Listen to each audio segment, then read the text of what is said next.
こ見てみたい幾千億の光よりマットスケから君はマットスケから見せな。 Hello everyone, my name is Seraphi. I'm happy to meet you all, and today we're going to do some more custom card reviews. Before you ask, Ketis is not back yet. I have not seen him in almost a month now. Pretty concerning, but I mean, maybe he's just lost interest. So, we have some new people this week, and we're going to go ahead and cover everything that's been dropped. I hope you guys enjoy. First up, we have Akashu, and Akashu has a new archetype called Dragon Mage. So we have a Disciple Dragon Mage Vertum. This is a level 2 Wind Spellcaster monster. If this card is normal or special summon, add one Dragon Mage card from your deck to your hand. If this card is in your graveyard, and a Dragon Mage monster is destroyed by your opponent's card effect, as a quick effect, shuffle this card into your deck. Okay, so this is a mandatory effect, not once per turn, to shuffle itself back into the deck, if it is in the graveyard. Okay. And it just draws you a card. Not once per turn. Multi-search effects are usually pretty risky. They can work just fine. Like Fairy Tail does have Luna, which does let you search every time she's normal summoned. This is normal or special though, which is a little bit crazy. But it's not unheard of. So I'll just keep an eye out and see if I think this is too powerful. Intermediate Dragon Mage Vertum. Level 4 Dark Spellcaster. Each player shuffles one card from their hand, field, or graveyard, then draws one card. If they do, special summon this card from your hand. No. No, that's not how this works. Alright. So, you could say, during your main phase, you can reveal this card in your hand, Each player shuffles one card from their hand, field, or graveyard back into the deck, then draws one card. If they do, special summon this card from your hand. So that would work, but you have to, like, this is how you phrase things. You can only special summon Intermediate Dragon Mage Vertum once per turn this way. That's not how you would say that. You would say, you can only activate this effect of Intermediate Dragon Mage Vertum once per turn. Which you say at the end of the card, so that's fine. While on the field or in the graveyard, this card can be treated as a dragon monster. No. So you would say, while this card is on the field or in the graveyard, it is also treated as a dragon-type monster. Not it can be treated, it is treated as a dragon-type monster. You can tribute this card, negate one card on the field. No. So, you can tribute this card, negate the effects of one face-up card on the field. That's how you would say that.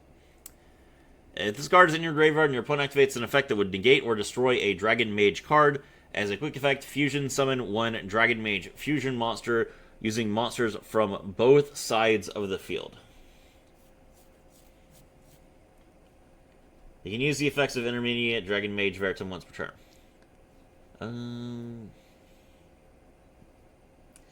You would say activates a card or effect that would negate or destroy a Dragon Mage card.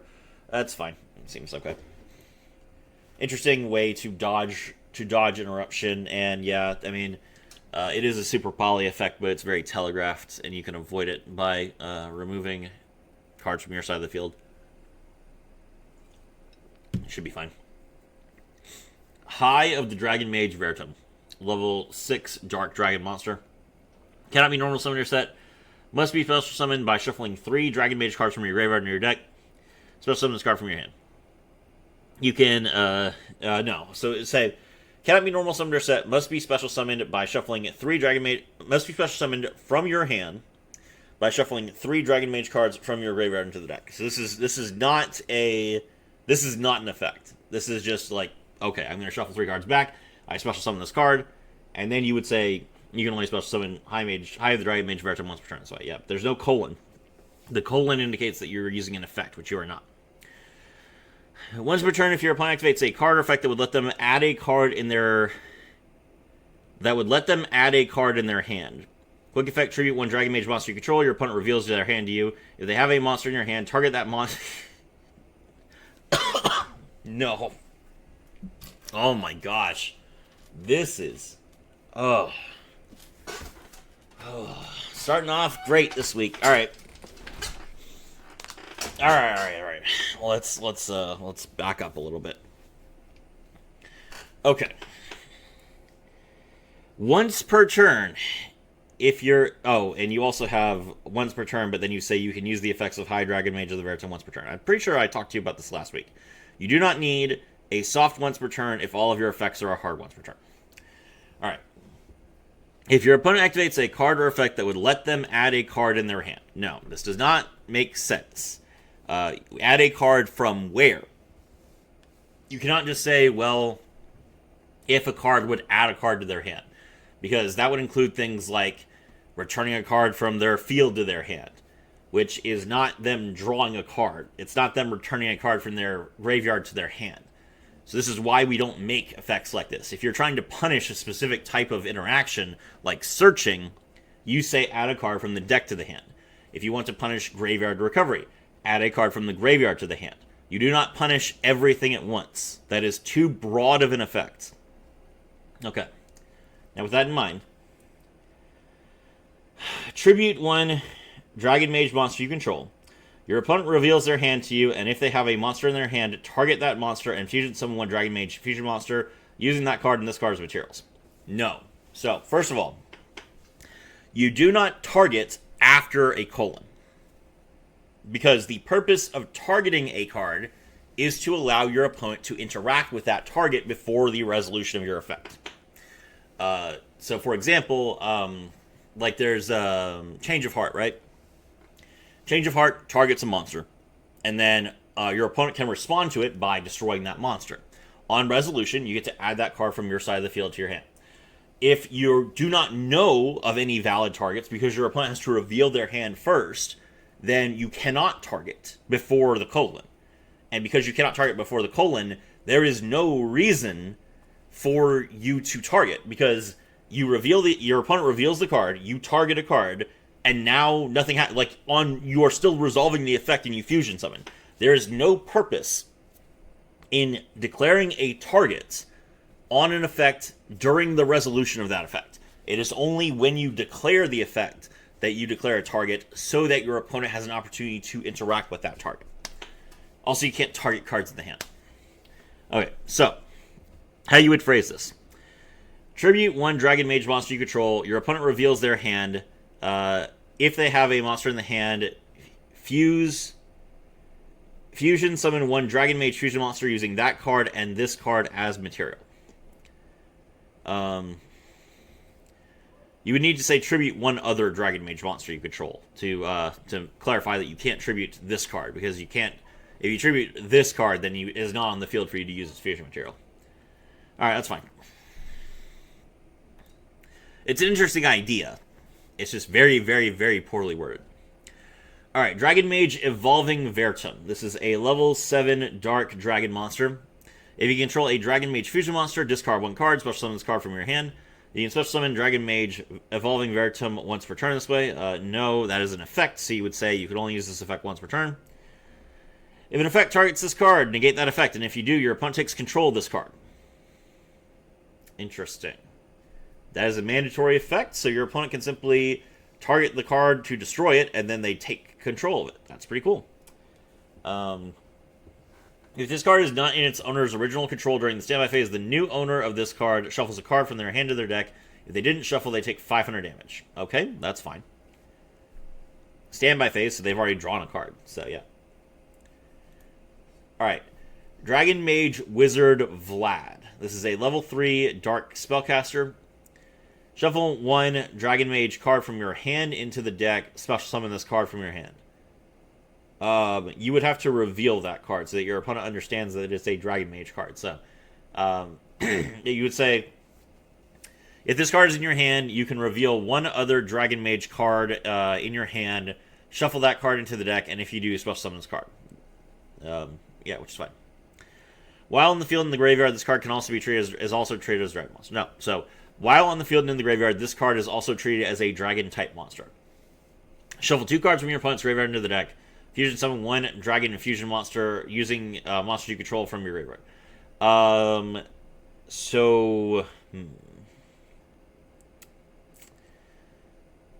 No. Shuffling cards from your opponent's graveyard into their deck for cost is not allowed. You can, for example, tribute an opponent's monster for a built-in summon. But tributing a monster for an effect has to be yours unless you have a card on the field that like specifically allows you to bypass that.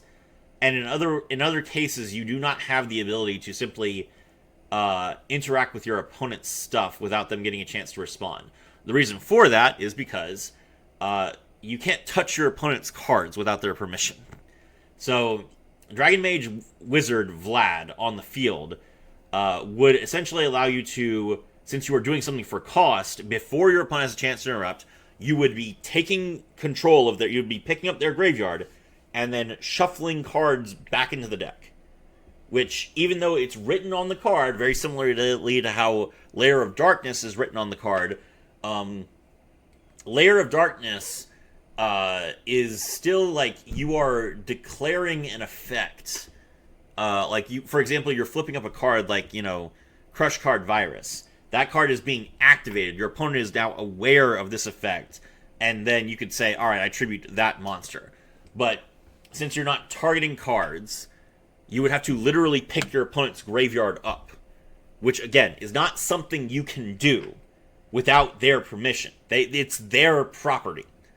I understand that you probably don't play this game other than through like an online simulator, but this is a physical card game, and this is why we do not allow you to interact with your opponent's field for cost. So, how you would fix this? During the main phase, you can activate this effect: shuffle 2 cards from your opponent's graveyard into their deck, and if you do, fusion summon 1 Dragon Mage fusion monster using monsters you control and from your graveyard by shuffling them back into the deck. Or banishing them. That's the other thing. You have to tell us what you're doing with cards in your graveyard. If you use materials from the graveyard, shuffle them into your deck. Okay, yeah. So you can either, that's fine. But yeah, no, you can't shuffle your opponent's graveyard for cost. That's ridiculous. Okay. Dragon Mage Projector Victoria. Level 3 wind... I was told that I am the only person on YouTube who is reviewing custom cards, and I am very quickly realizing why at this point. It's just like, people do the most weird things with custom cards, and it's just like, have you ever seen this on another card? And they're like, well, no, that's the point. It's just like, there's reasons why you don't see certain things on cards. So, like, I understand people are going to make broken cards. I understand people are going to make weak cards. I understand people are going to make cards that don't make sense. But the idea that someone would be like, oh, I'm going to shuffle cards from my opponent's graveyard for cost, never even crossed my mind that would be a discussion I would have to have with someone else. Because it's so very obviously inappropriate and, like, it's just, just thinking about that playing out, it's the most autistic thing I've ever heard of. Like, you're just at a tournament, and, you're looking at your board, and then you just reach over without talking to your opponent, pick up their cards, and just start shuffling through, selecting 2 cards, and then picking up their deck and shuffling it into the deck, because you are responsible for resolving your own costs. Your opponent's not going to do it for you. So again, it's just oh my god. Okay. I'm gonna let it go. Alright. Dragon Mage Projector Victoria. Level 3 Wind Spellcaster. Target one monster in your opponent's graveyard and one monster in your graveyard. Shuffle both into the owner's decks. Special summon this card from your hand. Okay? You can special summon one Dragon Mage Protector Victoria once per turn this way. No. So, that is a perfectly fine effect. It's really good. But it is an effect. It is not a special summon. You are targeting a card, and then there's a colon. So your opponent can respond to this by returning that card to their hand. It is not you are special summoning a monster. It is you can only activate this effect. So, Akashu, you really need to learn the difference, because this is like the third week in a row that I've pointed this out to you, and you haven't changed anything. There is a difference between a special summon by effect from your hand and activating an effect that special summons. If you need to do anything to special summon, 9 times out of 10, it is going to be by effect, not an inherent summon. If it's something like, if you only control Dragon Mage monsters, or you control no monsters, special summon this card from your hand. That's an inherent summon. That's a built-in summon. That's something you would say you can only special summon once per turn this way. Again, just look at cards. Read other cards. Like, if you're going to make custom cards, you need to understand how the game works. Okay. You can special summon Dragon Mage Predictor. No. You can only activate this effect once per turn. Once per turn, target one Dragon Mage monster in your graveyard, either special summon or add to your hand. Sure, that's fine. Witch of the Dragon Mage Verona. Level 4 Wind Spellcaster. Shuffle one Dragon Mage from your field and one Dragon Mage from your hand or graveyard. Special summon this card from your hand. You can special summon this way once per turn. No, this is an effect. Yeah, there's a colon. So it's an effect.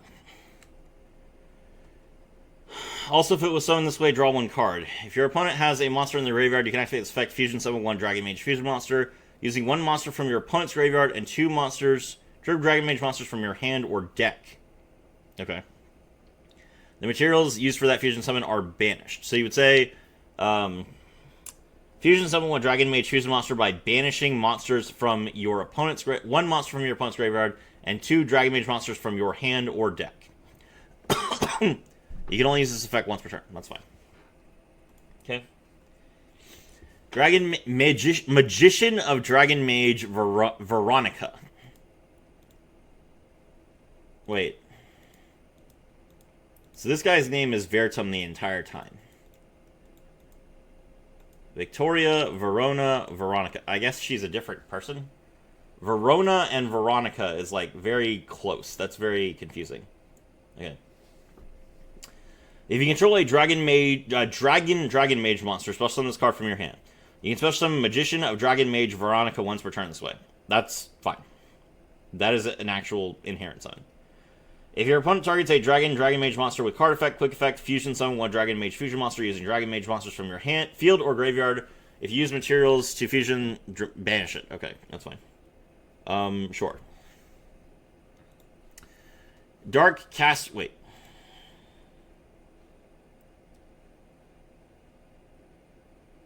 So this is a mandatory effect that is not once per turn. That is... Huh. That's going to get very complicated very quickly. I would make this once per turn. Dark Caster of Dragon Mage Vector. Level 3 Dark Spellcaster. Tribute this card you control. Add one Dragon Mage spell card from your deck to your hand. That's fine. If your opponent targets a spell card with a card effect, this card is in your graveyard. Banish the card, negate the activation of that effect. Okay, sure. Yeah, protecting a spell card? Sure, that seems interesting. I like that. Okay, here are the fusions. Dragon Mage Commander Victius. Level 6.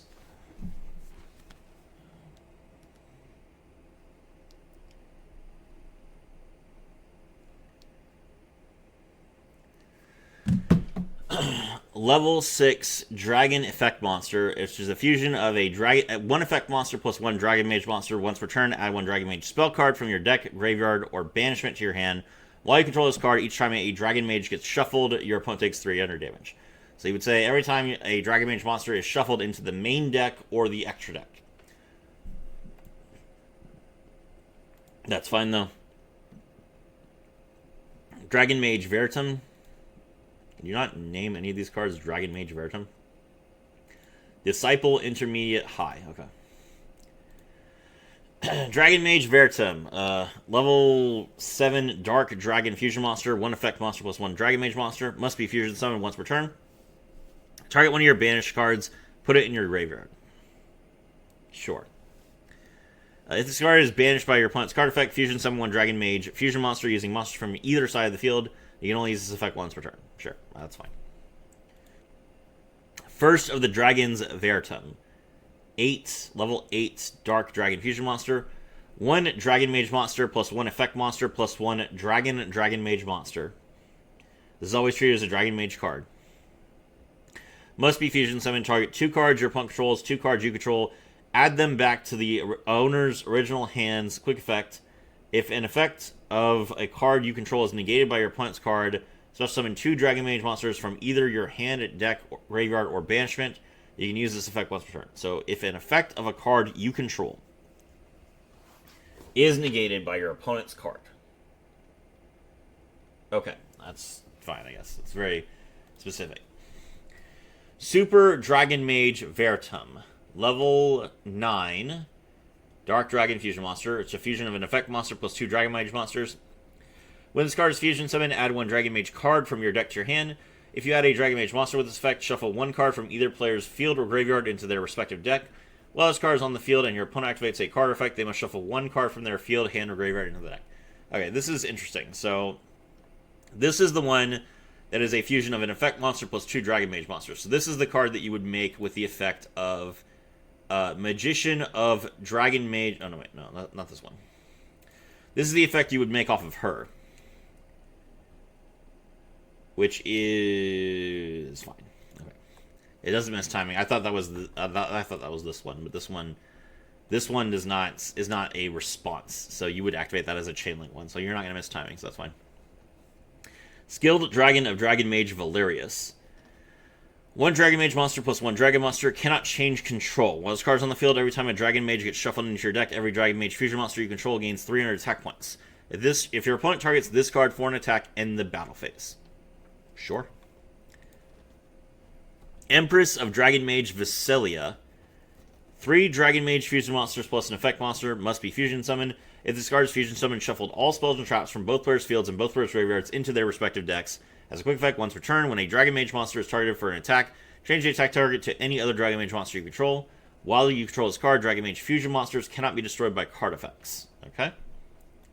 So protection from destruction, and shuffle a bunch of cards back. Vertum Obliterates. Quick play spell card. This card is always treated as a Dragon Mage card. If you control a Vertum monster, reduce the attack of all your opponent's monsters to 0. Target 1 monster they control and negate its effects. If a Vertum monster would be destroyed by your opponent's card effect, you can banish this card from your graveyard instead. If you control a Vertum monster, target 1 monster your opponent controls. Reduce the attack of all monsters your opponent controls to 0 and negate the targeted monster's effects.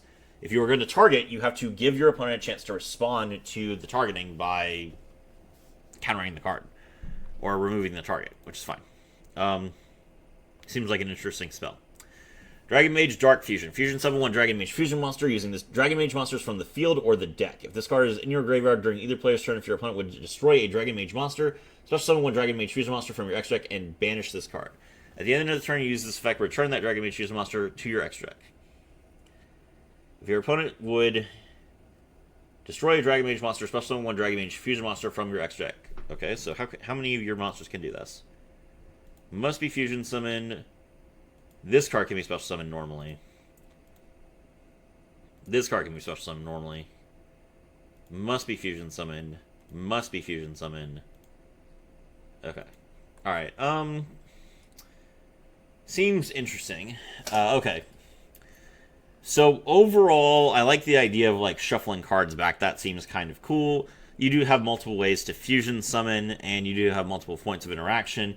You have some clear ways to like hurt your opponent. So this is a well-designed idea with very poor implementation. Cool. Good job.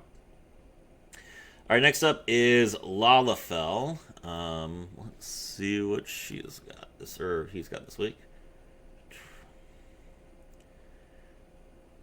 What do you mean verification failed? Okay, hold on.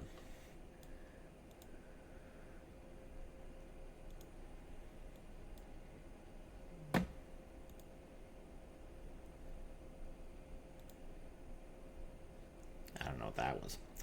Okay. Alright, so we got 23 cards in the main deck, and then 5 cards in the side deck. So that's 28. And then what, 11? Okay.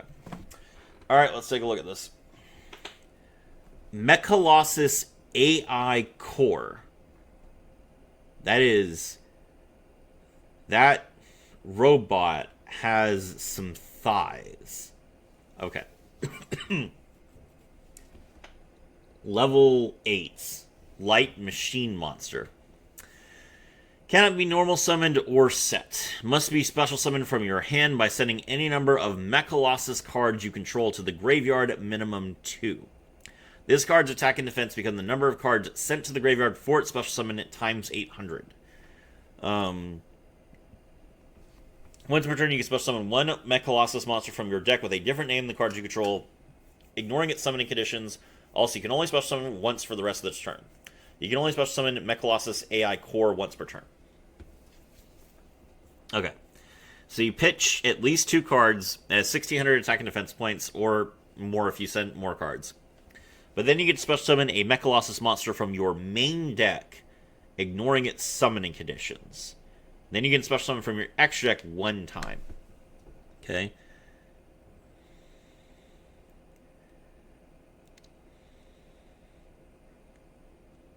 You got multiple link monsters. The heck? So this is an Xyz, Synchro, and Link deck. Really? Okay. Alright, well, I'll bite. Let's see what we got here. Mechalossus Blue Striker. Level 4 Light Machine Monster. If you control no monsters, or if your opponent controls at least 2 more monsters than you do, you can special summon this card from your hand. If this card is normal summoned, treat it as a tuner. Also, its name becomes Mechalossus Red Soldier while on the field. Okay. You can banish this card from your graveyard. Special summon 1 level 4 Mechalossus monster from your deck, except Blue Striker. You can only use this effect once per turn. So, you can special summon it for free. Not once per turn on the special summon. So you can special summon 3 of these if your opponent controls 5 monsters. But if it's normal summon, it is a tuner. Interesting. Okay. Alright. Mechalossus Cobalt Chaser. If only your opponent controls a monster, you can special summon this card from your hand. You can banish 1 Mechalossus monster with a level from your graveyard. Special summon 1 Mechalossus monster from your deck with the same level as that banished monster. You can only special summon and use this effect of Mechalossus Cobalt Chaser once per turn. Gains 200 attack and defense for each machine in your graveyard. So, you can special summon a Mechalossus monster with the same level, and it doesn't have to have a different name. So it could be basically the same monster. It's an interesting idea. This is, what, level 8? Okay. So we have 2 level 8s and 1 level 4 so far. Mechalossus Covert Challenger, also level 8. You can special summon this card from your hand to either field and attack position by attributing 1 monster on that field. When this card is special summoned, draw 1 card. If this card is sent to the graveyard, you can banish it, special summon 1 level 4 Mechalossus monster from your deck or graveyard. You can only special summon and use each effective Mechalossus Covert Challenger once per turn. Okay. So, Covert Challenger does say that you can only tribute your opponent's monster to special summon it once per turn, which is pretty nice. And then because if you summon it from your hand, you can't summon it from your deck, because it says you can only special summon it once per turn. So, that's also relevant.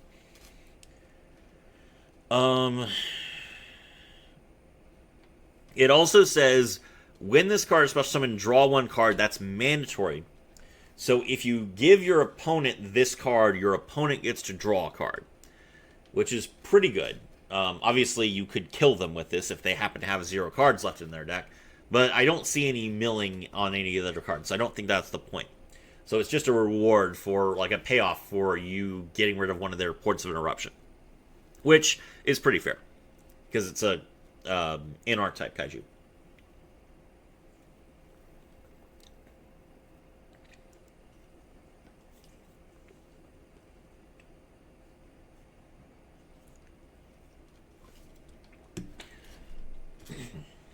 I saw that you need 4 level 4s to make this rank 4, and it's the only rank 4 in the deck. No, there's a couple other rank 4s down here. Okay. So, it does make sense that you would need to summon a bunch of level 4s, but so far I haven't seen too many. Okay, there's a couple other ones. Oh, Mechalossus Red Soldier is an actual card. I see. Okay. Interesting. Alright, Mechalossus Crimson Blaster. This is level 8. Light Machine, 2000 attack, 1700 defense. You can special summon this card from your hand by tributing up to 2 Mechalossus monsters you control. If summoned this way, target cards on the field up to the number of monsters tributed for the summon. Send those cards to the graveyard, then this card gains 500 attack and defense for each card set. Okay, so this is pretty interesting. So you can tribute your monsters, and if you do, you get to send cards your opponent controls to the graveyard. But you do target, and your opponent can negate it. That's pretty fair, to be honest. Seems like a fun little card. That's fine. All right, Mechalossus Foxy Fiend. Okay, you've lost me. So let's back up here. We have a weird, like, vaguely humanoid-shaped black blob that has a bunch of speakers arranged in, like, twin tails. Then we have a soldier. Then we have a mecha. Then we have a mecha. Then we have a mecha. And now we have a oddly furry-looking robot with breasts. And what is not, but what is designed to look like based on the indentation and the armor below it, it's designed to look like an exposed midriff. This is very bizarre. It does not fit the rest of your theme pretty much at all. In fact, I would say that these two cards, the AI Core and the Foxy Fiend, are failures solely for the art choice. Like, you should just completely scrap this art and pick different art for these two cards that more match with this card, this card, this card, this card, this card, this card, this card, this card, this card, this card, and this card. Like, why do you have these cards that are much more cartoonish and, I don't know, I guess this one's more anime style and this one's more cartoonish, when all the rest of these are just realistic machines? It doesn't make sense. Alright. If you control no monsters, or if your opponent controls at least 2 more monsters than you do, you can special summon this card from your hand. If this card is normal summon, treat it as a tuner. Also, its name becomes Mechalossus Red Soldier while in the field. Then you target one monster your opponent controls, treat it as a level 4 monster. Then immediately that effect resolves. Synchro summon using that monster and cards you control, including this card. You can only summon Mechalossus Foxy Fiend once per turn. Okay, let's take a look at the Synchro monsters. 8, 12, and 12. Mechalossus Red Soldier plus 1 monster, plus 1 or more monsters, and plus 1 or more monsters. Okay. Alright. So you could, in theory, use Foxy Fiend along with one of your opponent's monsters to make a level 8. Or Mechalossus Foxy Fiend and one of your level 4s to make one, one of these level 12s. Alright, so this is not a failure of design, so far looks good. Mechalossus Green Defender. If you control no monsters, or if your opponent controls at least 2 more monsters than you do, you can special summon this card from your hand. If this card is normal summon, treat it as a tuner. Also, its name becomes Mechalossus Red Soldier. You can target 1 card on the field. Your opponent can discard 1 card to negate this effect. Otherwise, just return the target to the hand. That's perfectly fine. You can only use this effect once per turn. Sure, you either hand rip your opponent or bounce one of their cards. That seems perfectly okay. Mechalossus Looming Shadow. Level 8 light machine monster. You can special summon this card from your hand by shuffling 2 Mechalossus monsters from your graveyard or banishment into the deck. That's fine. The first time each turn this card will be destroyed by card effect, you can banish 1 Mechalossus monster from your graveyard instead. Yeah, that's fine. During your main phase, you can special summon 1 of your banished Mechalossus monsters. You can only use this effect of Mechalossus Looming Shadow once per turn. Sure. Well, that seems perfectly acceptable and normal. I don't see any issues with any of this. Okay, and you could banish Mechalossus Blue Striker to summon a level 4 from your deck. So then that would let you use Blooming Shadow to bring it back. Alright. Mechalossus Yellow Worker. If you control no monsters or your opponent controls at least 2 more monsters than you do, you can special summon this card from your hand. With this card normal summon, treat it as a tuner. Its name becomes Mechalossus Red Soldier while on the field. You can banish this card from your graveyard, take 1 Mechalossus Colossal Carrier from your deck, either activate it or add it to your hand. I assume that's the field spell?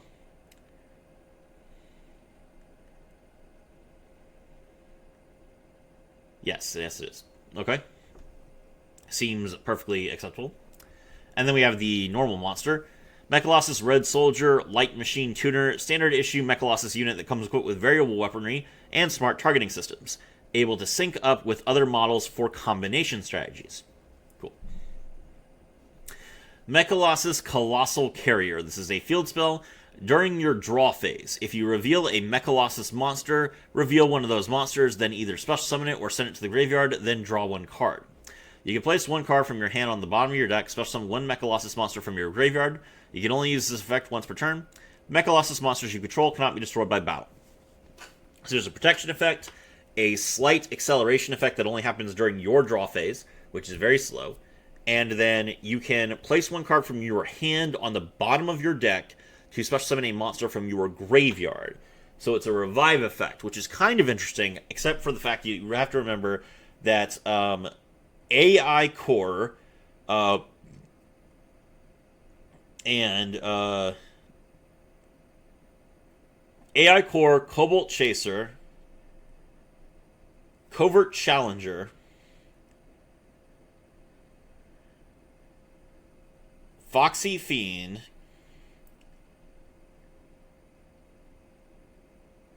those 4 monsters can only be special summoned once per turn by any method. So Colossal Carrier cannot revive any of those monsters if they were special summoned. And I believe most of them are level... most of them except for Foxy Fiend. Yeah, the other 3 were all level 8 or higher. Or no, they were just level 8. So you're not normal summoning any of these, except for potentially Foxy Fiend. So you only have a few monsters, a few targets in your deck that you could summon and then also revive in the same turn. So this is more of like a long game type of card. It actually seems a little weak. I don't necessarily think I would play Colossal Carrier in the Mechalossus deck. It doesn't give me enough value. Mechalossus Factory. Add 1 Mechalossus monster from your graveyard to your hand. If you can banish this card from your graveyard... you can banish this card from your graveyard, add 1 Mechalossus spell or trap from your graveyard to your hand, except Mechalossus Factory. You can only use 1 effective Mechalossus Factory per turn, only once that turn. So you can either recover a card from your graveyard or a card from a spell or trap from your graveyard. That's fine, I guess. Mechalossus Full Salvo. Send any number of face-up Mechalossus cards you control to the graveyard, then send cards your opponent controls to the graveyard up to the number of Mechalossus monsters sent. You can only activate 1 Mechalossus Full Salvo per turn. Your opponent takes no damage during the turn you activate this card. Sure, that seems fine. There was like 1 monster that searched a spell card, right?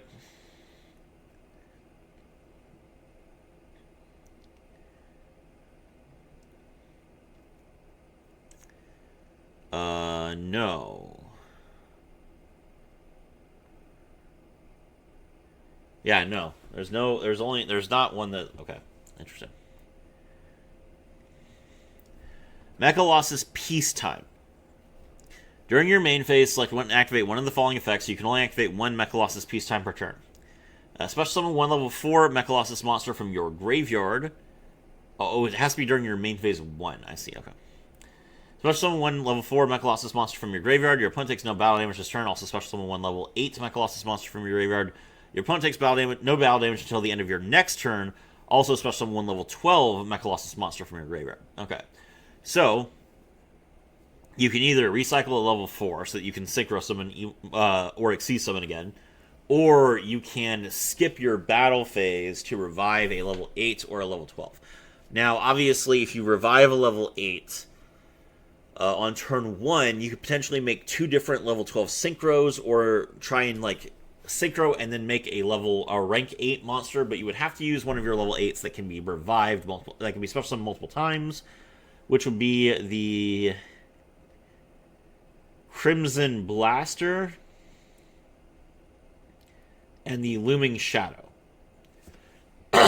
which is fine, I think. Mechalossus Rage. Discard one card, target one Mechalossus monster you control. This turn, only the targeted monster may attack, and it can attack a number of times equal to the number of monsters your opponent currently controls plus 1. That is an interesting idea. So far, we have not seen a like a card that blows cards up other than Full Salvo, which also makes it so your opponent takes no damage. So these two cards are clearly not meant to work together, which is understandable.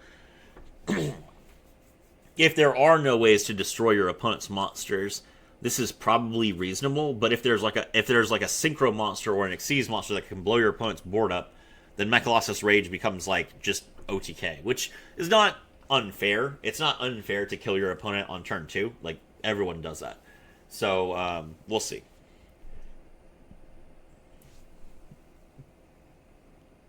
Mechalossus Skirmish. Target one Mechalossus monster you control. Its attack and defense become equal to its combined attack and defense till the end of the turn. During your opponent's battle phase, if you control no non-field spell or traps, you can activate this card from your hand. You can only activate one Mechalossus Skirmish turn. Okay. So, you can activate this card during your opponent's battle phase if all you control is the field spell.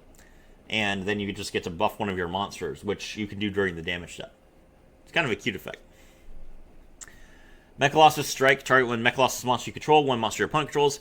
Inflict damage to your opponent equal to their combined level and rank times 50.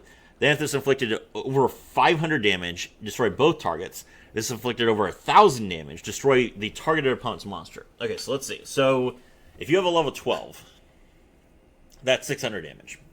So you would have to target a level 8 monster on your opponent's side of the field as well, in order to trigger the effect to blow up only their monster.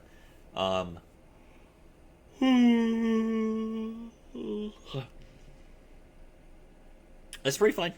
I think that's an interesting, it's an interesting idea. It's an interesting effect, and it does require that both of you control a monster, which means that it's something that happens in the middle of a turn as opposed to the beginning or the end of the turn, which is fine. Mechalossus Transport Unit. Select and activate one of the following effects. Add one level 4 Mechalossus monster from your deck to your hand. Discard one Mechalossus card. Add one Mechalossus spell or trap from your deck to your hand. You can only activate one Mechalossus Transport Unit per turn. Okay. Sure. So you either draw a level 4 or you discard to draw a spell or trap, which is fine. You can't get any level 8s. Alright. Mechalossus Watchdog. If you special summon a Mechalossus monster from your extra deck, draw one card. If a Mechalossus monster you control is destroyed, draw one card. You can only use each effect of Mechalossus War Dog once per turn. Okay, that seems okay. Mechalossus Counterattack. When a Mechalossus monster you control is targeted by an opponent's card effect, you can target one card your opponent controls. Your opponent can discard one card to negate that effect. Otherwise, negate that card's effects, if any, and if you do, banish that card. You can only use this effect of Mechalossus Counterattack once per turn. Okay.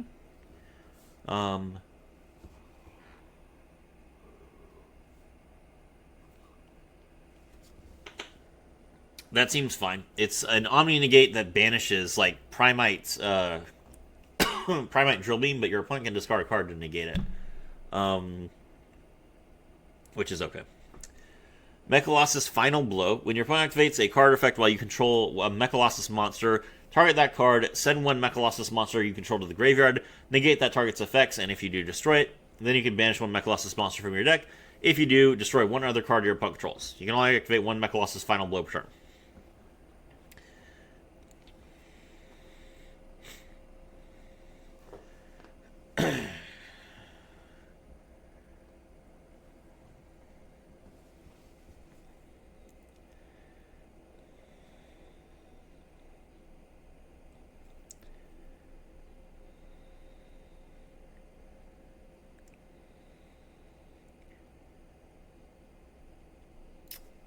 It's an interesting idea.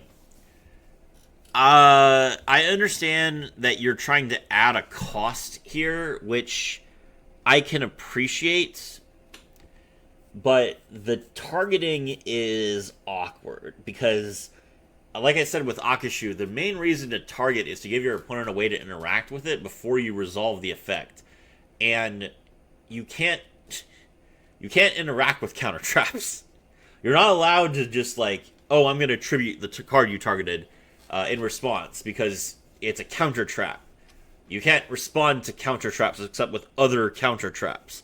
And guaranteed another counter trap is not going to be like, oh, tribute this monster and do something. No, it's going to be negate the trap. Like, so it doesn't make a lot of sense for a counter trap to target a card. And if you were not also sending a Mechalossus monster you control to the graveyard, I would say that's like a complete rewrite. But because you are sending a Mechalossus monster you control to the graveyard, then the targeting effect makes a little bit more sense because you are adding a cost to the activation of your trap, and then you have to resolve the trap after the cost is paid. So I think it's okay. It's just keep that in mind that you need to have a reason to give a counter trap a targeting effect. Alright. Mechalossus Prototype. Special summon this card as an effect monster. This card is also treated as a trap. If summoned this way, this card's name becomes Mechalossus Red Soldier and it gains the following effect. During the main phase, quick effect, you can banish this card from the top of your deck. Treat this card as a tuner. Then immediate aspect resolves, so you can synchro summon using monster you control as material, including this card. Okay. Yeah, so it's Mechalossus Red Soldier and it becomes a tuner monster. It's interesting. It does none of your synchro monsters actually require a tuner monster. They only require Mechalossus Red Soldier plus monsters, whether they are tuners or non-tuners. So I don't actually think that you like the way that it's worded. You don't really need any of these monsters to be tuners, but fair enough. Mechalossus Turret. Special summon this card as an effect monster. With the following effect, this card is still a trap card. Once per turn during the main phase, as a quick effect, you can banish the top card of your deck. Target one card on the field, place it on the bottom of the owner's deck. Okay.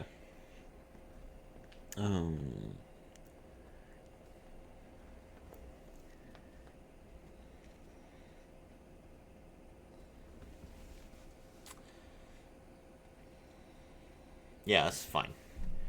So it's just removal, but it has to be summoned first, and then during the main phase you can mess with things, which is pretty cool. Yeah, I think it's fine. Alright, now we get into the extra deck. Mechalossus Elite Commander. 4 level 4 Mechalossus monsters. If this card destroys a monster by battle, attach that monster to this card. You can only use the following effect of Mechalossus Elite Commander once per turn. You can detach 2 materials from this card, activate one of the following effects. Banish one Mechalossus monster from your graveyard that can be normal summoned until the end of this turn. If this card gains that monster's effects, if any, and is treated as having a level equal to the banished monster's level. Okay, that's interesting. Activate one Mechalossus normal or quick play spell from your graveyard, then banish it. That is fine. Set one Mechalossus trap from your graveyard, also banish it if it leaves the field. It can be activated this turn. Okay. This is an interesting card, but it requires a lot of materials to both summon and use. The effect is really good, and I like all 3 of these effects. They interact with your different cards in different ways. And it pays off quite a lot for you to get like your normal summon effects off. But I don't know how you're actually going to get 4 level 4s on the board. It doesn't really look like you can. So we'll see. Mechalossus Empyrean Armament, rank 12. So is this the only rank 12? No, that's a rank 13. So we have a rank 12, a rank 13, a rank 4, a rank 12, a rank 8. So there's so even though most of your monsters are level 8, we only get to the rank 8s like really late. So we have 2 rank 8s, another rank 4. So there's only 2 rank 8s in this deck full of level 8 monsters. Only has 2 rank 8s. Okay. Alright, we'll see. Mechalossus Empyrean Armament. 2 level 12s, 3,000 attack, 3,000 defense. Once per turn, if you have not special summoned from the extra deck this turn, you can also Xyz summon Mechalossus Empyrean Armament by using 1 Xyz monster you control as material, but you cannot special summon from the extra deck for the rest of the turn. So this is basically Typhon, but worse, because you have to control an Xyz monster and have not special summoned from the extra deck this turn. So this is never going to happen. You can only use one of the following effects of Mechalossus Empyrean Armament per turn, only once a turn. When a spell trap card or effect is activated, you can detach one material from this card, negate the activation or effect. If you do, send that card to the graveyard. When a monster is summoned or a monster effect is activated as a quick effect, you can detach 2 materials from this card, negate the activation or summon. If you do, banish that monster. Alright, so what do we got here? We have... Is there any way to revive an Xyz monster?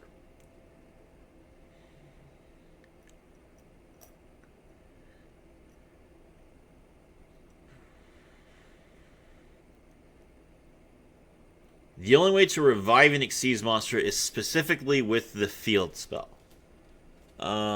So, you would have to make a rank, like a rank 4 or something.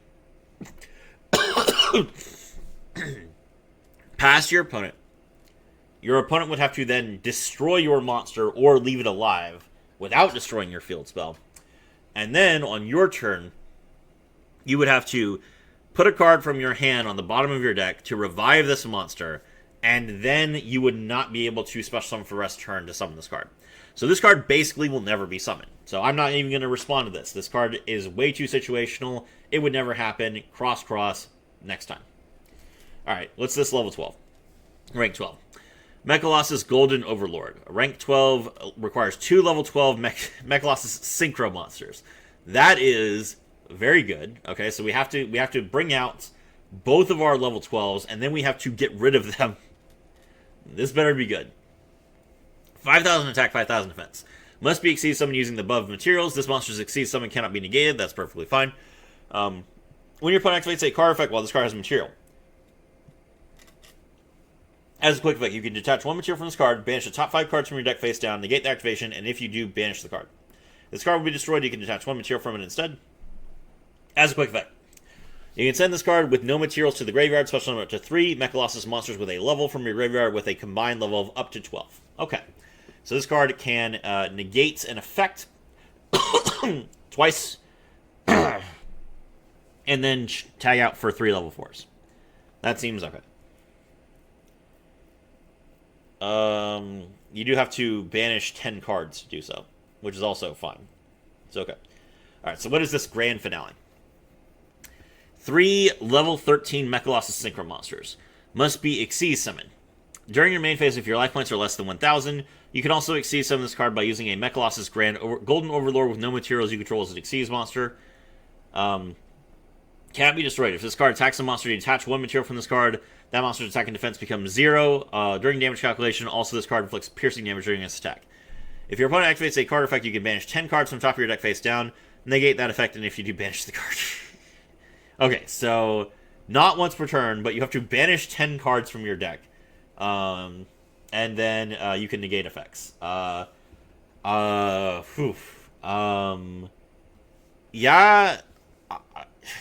I don't know. I don't think this card will see play, primarily because you're not going to go down to 1,000 life points. There's nothing in your deck that pays life points. And if your opponent is attacking you, they're just going to kill you. They're not going to leave you at 1,000. So again, this is a cute effect, but this card would not be put in the extra deck. Alright. Mechalossus Archfiend Infinity. Let's not mix archetypes here. Come on. Why do you want this to be an Archfiend? It's not even a Fiend monster. Mechalossus Archfiend Infinity. Alright, Link 5 requires 3 or more Mechalossus monsters. If this card is Link summoned using 5 monsters, destroy all other cards on the field. As a quick effect, you can change all monsters this card points to face down defense position. It does point forward twice. You can only use this effect once per turn. If a Mechalossus monster you control attacks a defense position monster, inflict double piercing battle damage to your opponent. Okay, so this is all fine. None of this is an issue. I don't think this card should be an Archfiend. I don't know why you made it an Archfiend. We don't mix archetypes for very specific reasons. And the Archfiend... So, Archfiend is an archetype, which is the Japanese word demon. So, Skull Demon is Summon Skull. Red Demon's Dragon is Red Dragon Archfiend. There are Archfiend monsters that are not fiends, but they are very demonic in nature. This is a Colossus. It is not a demon. It is not evil. It is not emanating any sort of evil aura. It's a light monster. I don't know why you decided to make this card an Archfiend. None of the other cards are Archfiends. So this is weird and inappropriate. But the card's fine. Just change its name to like Mechalossus. Just change this card's name to like Mechalossus Sky Palace Infinity or something like that. Alright. Mechalossus Ultimate Disruptor. This is a Link 4. Requires 3 or more Mechalossus monsters. Must be Link summoned if this card was Link summoned by using 4 monsters as material. It cannot be destroyed by card effect. Cool. Cannot be used as Link material. The second time this card is targeted per turn, banish this card face down. That's unfortunate. So it can't be destroyed, but if it's targeted twice, it's banished. That's okay. You can only use each of the following effects once per turn. Pay 2,000 life points, target a card on the field and banish it face down. Quick effect, that's fine. Target one monster this card points to. Until your next standby phase, that monster cannot be destroyed. When your opponent activates a monster effect on the field as a quick effect, you can negate that effect.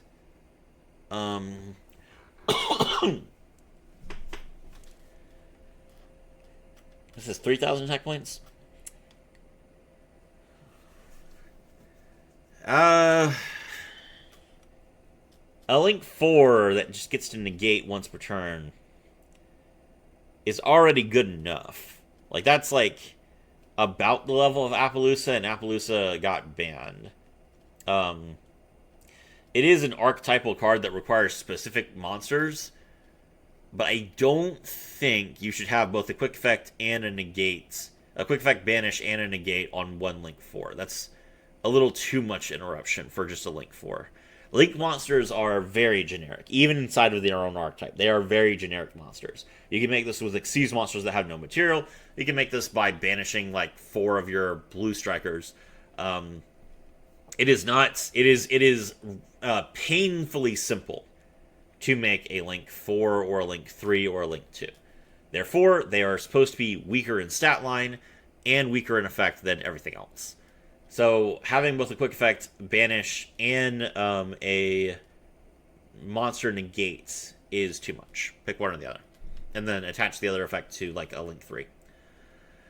Okay, Mechalossus Brute Enforcer. This is a Synchro 8. It requires Mech Soldier, Red Soldier plus a monster. As a quick effect, you can banish one Mechalossus monster from your graveyard, target one monster on the field.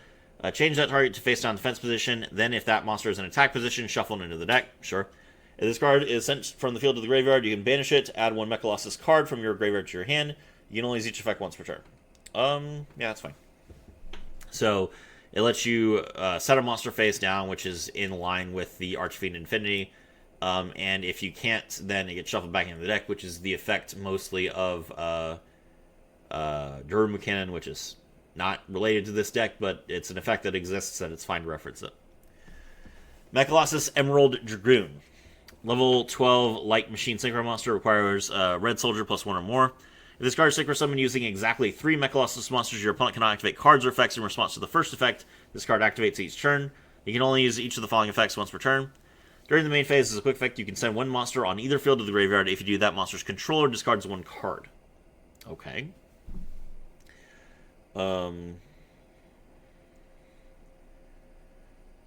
During the battle phase, as a quick effect, you can target one monster you control, accept this card, increase this card's attack by the attack of the targeted monster. Also, shuffle that target into the deck. Okay, that's fine. So it can gain like 5,000 attack points and then beat over people. None of that is unfair, so that seems okay. Mechalossus Platinum Champion. Red Soldier plus 1 or more monsters. If this card is synchro summoned using exactly 3 Mechalossus monsters, your opponent can activate cards or effects in response to the first effect this card activates each turn. You can only use the following effect once per turn each. When your opponent special summons a monster as a quick effect, you can target that monster. Your opponent can discard 2 cards to negate this effect, otherwise banish that target face down. That is perfectly fine. You are targeting. You are giving your opponent a chance to negate by discarding 2 cards. Otherwise, you get to banish the card face down, which is really useful. When your opponent activates a card effect that includes an effect to destroy or banish a card you control, you can negate that effect if you do make your opponent banish the top card of their deck face down. What is with people? Oh my god. It's spreading. Lala did not do this before. Okay. When your opponent activates a card or effect that includes the effect to destroy a card you control, not destroy or banish. That is, again, is too generic. It applies to too many different things. You can negate that effect if you do make your opponent banish the top card of their deck face down. This is fine. So pick one or the other, but not both. Mechalossus Stellar Disciple, level 8, Mechalossus Red Soldier +1 monster. When this card is Synchro Summon, you can target one monster on the field and destroy it. Then if this card was Synchro Summon using 2 Mechalossus monsters, it gains 300 attack and defense for each Mechalossus monster you control. That is fine. This effect, yeah, okay, that's fine. If this card is sent to the graveyard, you can banish 1 Mechalossus monster with a level from your graveyard. Special summon 1 Mechalossus non-tuner monster with the same level as that banished monster from your deck. Okay, sure, seems fine. Mechalossus Desert Beast, 2 or more level 4s, 2,400 attack points. During the main phase or the battle phase, you can attach 1 material from this card, target 1 monster on the field, decrease that target's attack and defense by 400 times its own level or rank permanently. Also negate its effects until the end of the turn. This is a quick effect if this card was Exceed Summon using only Mechalossus monsters. No. No. That is ridiculous. Alright, let's back up here. So, any effect that activates during the battle phase is a quick effect. You cannot activate effects during the battle phase unless they are quick effects. So, you have 2 options here. Because right now it is very unclear as to what this card actually does. You can either make it a quick effect all the time, or you can say, during the main phase, do this effect, and then this is a quick effect if it was Exceed Summon using only Mechalossus monsters. That way, you're like, you can't use the effect during the battle phase, but it's a quick effect. So you got one effect, you got one option or the other, but you cannot have a non-quick effect that triggers during the battle phase. That's not how it works. All right. Now, the other thing is, you do not need to say permanently. It is assumed that if an effect does not say until end of turn, it is permanent. Here's an example.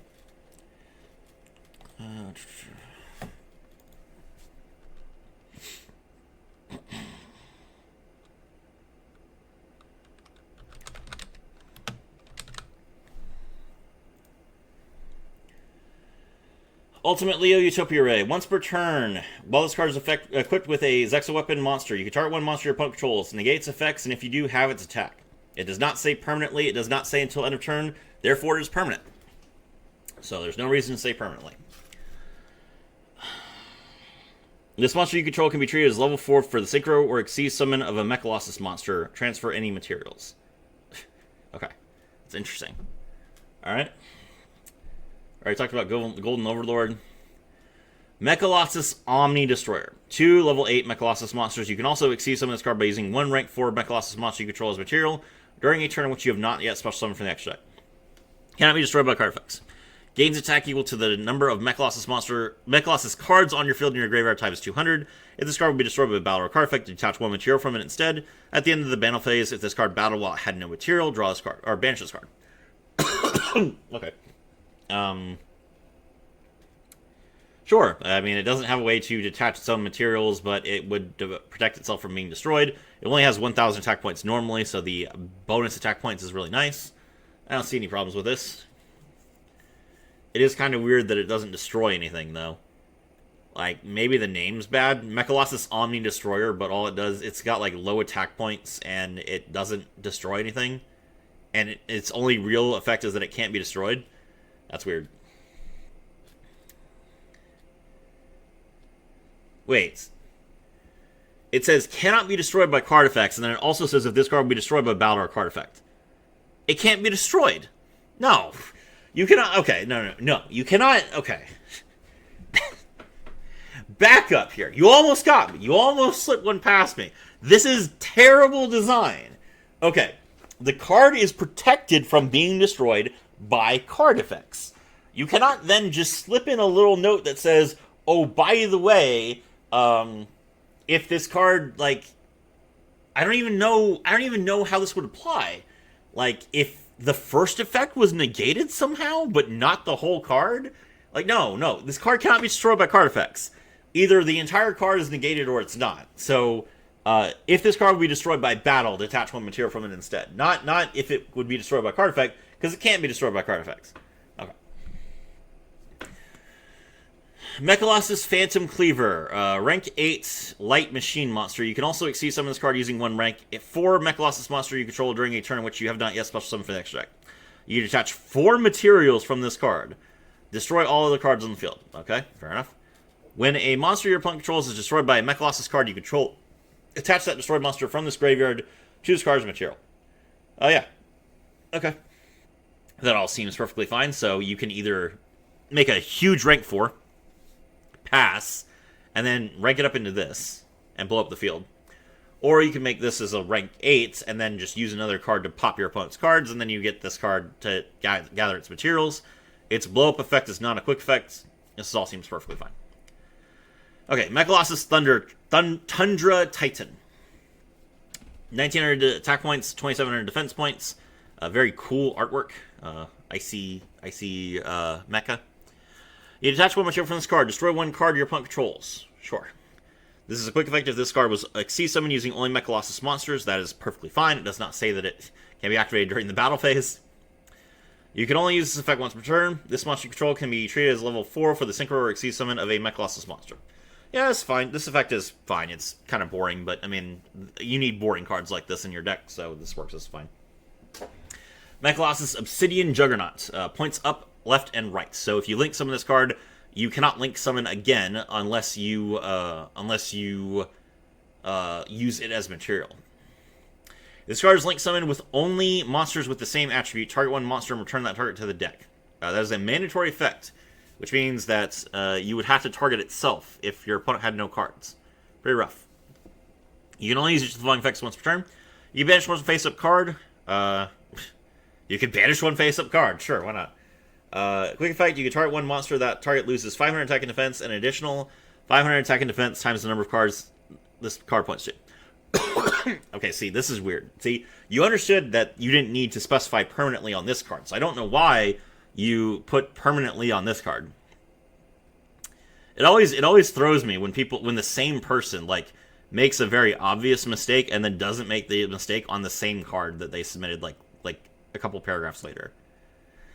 All right, Mechalossus Prismatic Sentinel. This is link 3 that requires 2 or more effect monsters.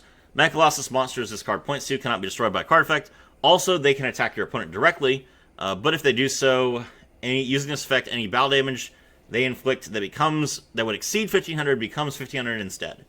If this card would be destroyed, you can send one monster this card points to the graveyard instead. You can only use this effect once per turn. Sure, this seems pretty interesting. I like it. It only points downward, and it allows you to attack directly with 3 monsters for like 4500 damage. Next up, we have Mechalossus Wicked Behemoth. This is a link 2, requires 2 Mechalossus monsters. Cannot be used as link material during the turn this card was link summoned. If you control no other monsters or only Mechalossus monsters, you can discard one card. Target one level 4 or lower Mechalossus monster in your graveyard. Special summon it to your zone this card points to, but its effects are negated. You can tribute one monster this card points to. Special summon one monster from your deck with the same type and attribute, but its effects are negated until the end of the turn. Sure. I mean, it's just an extender, but it can't be used as link material during the turn it was link summoned, so you're not going to like loop this or make it, huge. So, going to help you with synchro and exceed summoning mostly, which is perfectly fine. Alright, overall this archetype is pretty good. I enjoyed most of these cards. I think that most of these cards are pretty reasonable. I think the field spell is too slow. I think that you need to change the artwork of I-Core and Foxy Fiend, and I think that some of your extra deck monsters are completely unreasonable. Not that they're too weak or too strong, but that their summoning condition is way too specific. Alright, cool. Thank you very much for the submissions. Some generic bad game design cards because why the heck not? Okay. Ultimate Anti-Kaiju War Machine Giga Stellatron. Level 10 Machine Fusion Monster with no fusion materials listed. Must be special summoned from your X deck by sending one monster from either field to the graveyard that is owned by your opponent but was summoned using a card effect you control as material or tribute. When this card was summoned, destroy all other monsters on the field. If you do, special summon one monster from your opponent's graveyard to their field. If you do not, it cannot be destroyed by battle this turn. You can only use this effect once per turn. You can only control one Kaiju monster. Cannot be tributed or used as material for a fusion, synchro, exceeds, or link summon. So, okay. Let's see.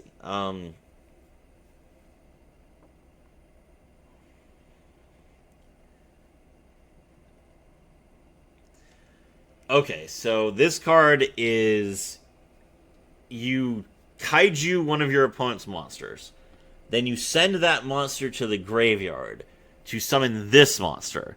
And then when this card is summoned, blow up every monster on the field, and then give your opponent one monster, and then that monster can't be destroyed, so you can just attack into it. I mean, so this is basically Interrupted Kaiju Battle, or sorry, Interrupted Kaiju Slumber, as an extra deck card, because it gives you a kaiju, it gives your opponent a random monster from their graveyard, and then blows everything else up. It's a little bit repetitive. Kaijus can already do this, but I suppose it's not the worst idea in the world to make it a little bit more consistent so that you don't have to draw Interrupted Kaiju Slumber. Yeah, it can beat over any kaiju, so it is the ultimate anti-kaiju war machine. I don't hate this card. It seems a little bit specific, and it does seem a little bit unfair to punish your opponent just because they got kaiju'd by blowing their entire field up. But, I mean, in most cases, you don't have ways to search kaiju. Some decks do. So, it's just kind of like a RNG, I open the out, and I get to blow up my opponent's entire field. But going second is not really... there's not really too many ways that you can break going second. Going second is already really hard, so this seems like it would be an acceptable blind second card for some decks, and I think it would be beneficial to the game. Especially since your opponent, like, their monster can't be destroyed by battle, so you have to out it some other way, or you are not going to win the game. Next up is Prometheus the Eternal Flame. This is a rank 12 fire machine monster with question mark attack and question mark defense. Once per turn, if your opponent summoned 5 or more monsters during this turn or the previous turn, you can also exceed summon this monster by using one monster you control, one monster your opponent controls as the exceeds material, transfer any material. So this is a Nibiru the Primal Being. It's a Nibiru the Primal Being from your extra deck. As a quick effect, you can detach one material from this card, send all attack position monsters with attack less than this card had at activation to the graveyard. If you do, inflict 200 damage to your opponent for each... inflict 200 damage to your opponent for each monster sent this way. You can only use each effect of Prometheus the Eternal Flame once per chain. Can activate these effects in the same chain.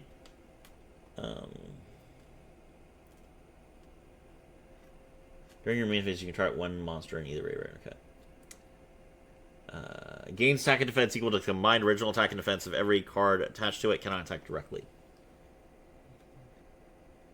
Okay, so yeah, this is basically like a weird combination of Zeus and Nibiru. I think this card overlaps too much with Zeus. It's a cool idea. It's like super poly Nib Zeus. But that's too many cards in the same card.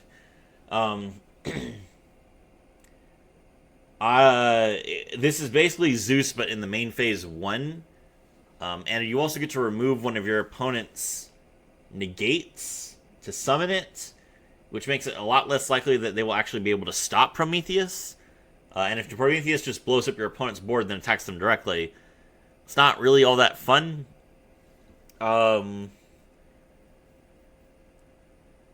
Again, like, I don't think this card is necessarily too powerful.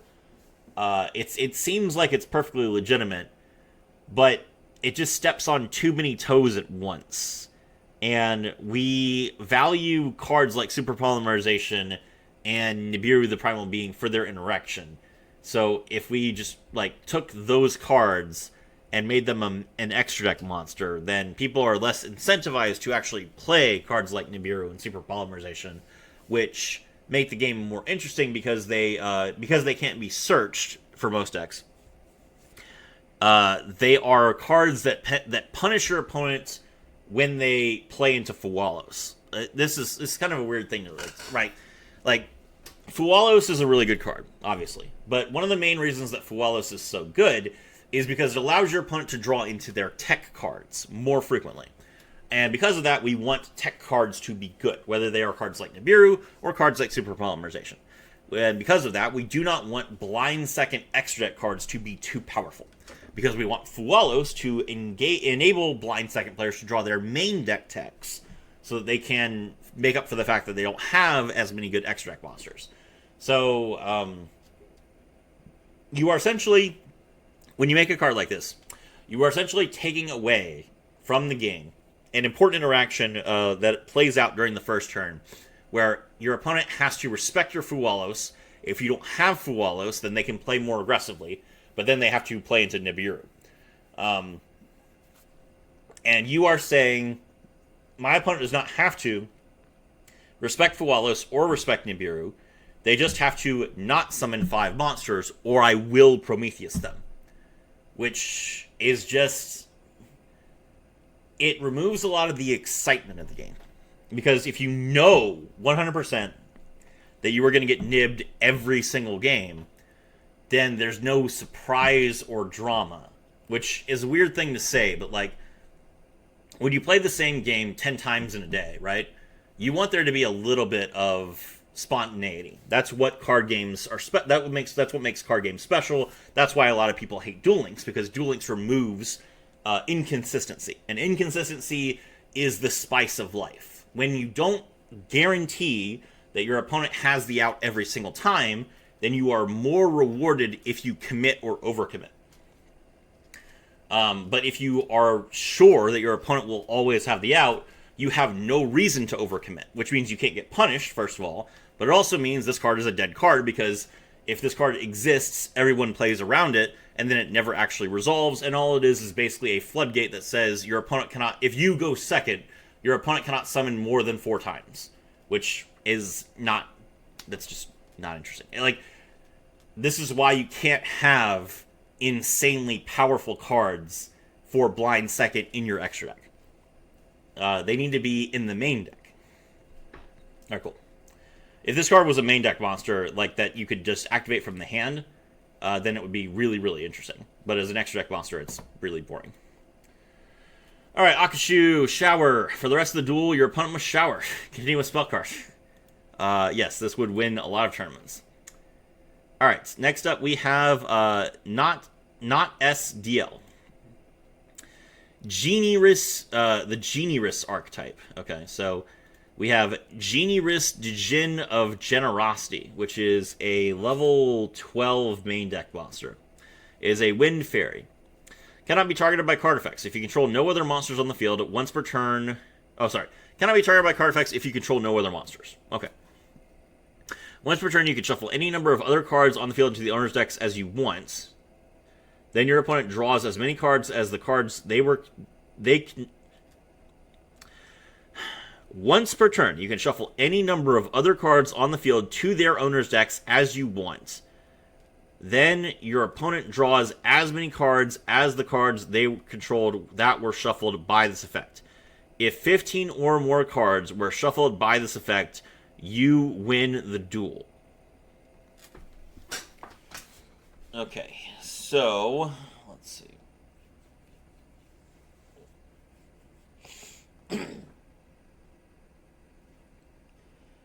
So you can't shuffle herself. So, let's see. So this card has to be normal summoned. Or I suppose it could be summoned by a card effect. And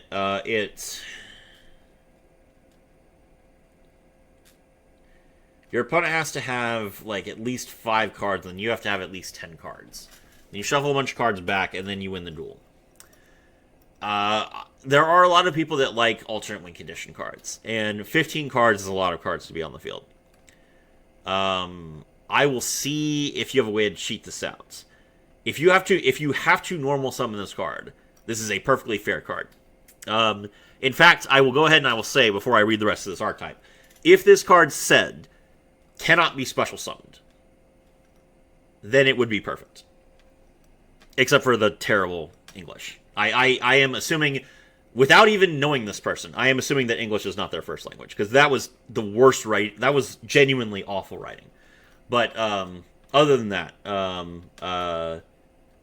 it's interesting. It's an interesting effect. So if this card had to be normal summoned, then it would be perfect.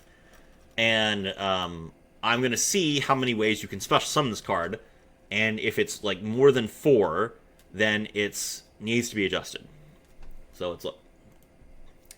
Genie Risk 3 Wishes. Activate one of the following effects. Add a Genie Risk card from your deck to your hand. Shuffle a Genius card in your possession. What? Into the deck? Destroy a card your opponent controls. Okay, I don't like... why is everyone, like, shorthanding the word shuffle? You have to shuffle a card somewhere. I don't know why, like, this is suddenly a verb that people think is on Yu-Gi-Oh cards. Okay, destroy a card your opponent controls without targeting. No. No. This last effect is too much. So, this is not once per turn. So, okay, so let's compare. So, currently, there is a card that is, like, completely dominating the meta called The Fallen the Virtuous.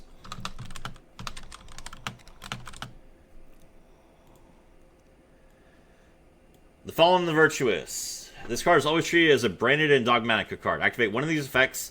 Set one monster that mentions Fallen of Albaz from your extra deck to the graveyard, then target one face-up card on the field and destroy it. If you have an Ecclesia monster in your graveyard or field, target one monster in either graveyard and special summon it to your field. You can only activate one The Fallen the Virtuous per turn. So, this card does loop itself, which is nice, but Genie Risk 3 Wishes is a quick effect that destroys a card your opponent controls with no cost and can be used, like, you know, it doesn't target, there's no cost, and it's not once per turn. So, this is too powerful and too generic. So, it needs to say, like, you have to control a Genie Risk monster or something like that. Or it needs to be once per turn. Or it needs to not be a quick play spell card. One of these, but you cannot just, like, pop cards your opponent controls with no other drawbacks, because then it will be played in every deck. Genie Risk Hostile Wish. Quick play spell card. You can activate this card during your opponent's turn by banishing a Genie Risk card in your possession. If a Genie Risk monster you control is sent to the graveyard or banished by your opponent's card effect, shuffle up to 3 cards they control into the deck. Then they can add 1 card from their graveyard to their hand. You can only activate this effect once per turn. You can activate this card during your opponent's turn by banishing a Genie Risk card in your possession. What? It's a quick play spell card. You can activate it normally during your opponent's turn. What are you talking about? If a Genie Risk monster you control is sent to the graveyard or banished by your opponent's card effect, shuffle up to 3 cards they control into the deck. Alright, no. Yeah, no. I mean, the first line makes no sense. It's a quick play spell card. All quick play spell cards can be activated during your opponent's turn. That is what a quick play spell card means. Do you understand that you have a quick play icon here? Was this not supposed to be a quick play spell card? I don't get, like this is not a Yu-Gi-Oh card. This is not following any sort of logic. Okay. Genie Risk Kindness Call. Shuffle as many Genie Risk cards in your possession into the deck. Okay, at least you specify where you're shuffling this time. Then special summon Genius Dijin of Generosity from your deck, then pay 500 life points for each card shuffled by this effect. Okay, so I assume you mean shuffle as many Genie Risk cards in your possession as possible. You did not specify that.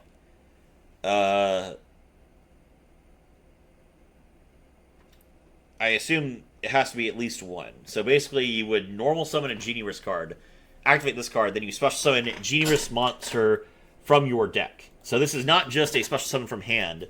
This is special summon from the deck not once per turn, just by shuffling one card you control back into the deck. That is way too powerful. This effect is, like, not that difficult to resolve. Genie Risk Intellectual Genius. Level 5 Wind Fairy Monster. As a quick effect, you can special summon this card from your hand during either player's main phase. If this card is targeted for a card effect, you can shuffle up to 3 Genie Risk spells from your graveyard to the top of your deck. What?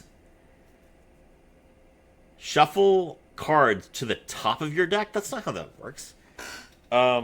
If this card is targeted by a card effect, you can return 3 Genie Risk spell cards from your graveyard to the top of your deck in a random order.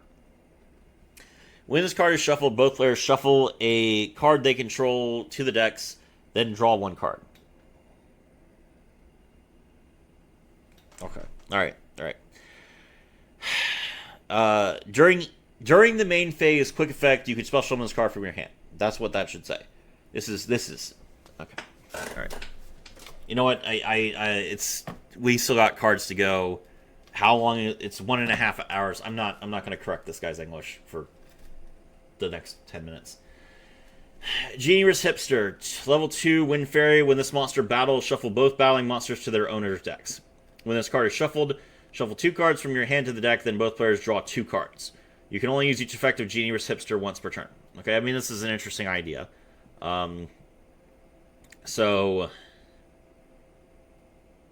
you have to specify when this happens. So battle effects are very specific. So is it like when this monster attacks or is attacked? That's one thing. Is it at the start of the damage step? That is another thing. Is it after damage calculation? That is another thing. So you need to say what you mean by when this monster battles. There's like 8 different steps to a battle, and you have to specify on the card when this is happening. But other than that, it's fine. Genie Risk Dahlia, level 7 Wind Fairy Monster, must first be summoned by shuffling 2 Genie Risk spells from your graveyard to the deck. That's fine. Other Genie Risk monsters you control cannot be... just other Genie Risk monsters, not just other Genie Risk monsters you control. Okay.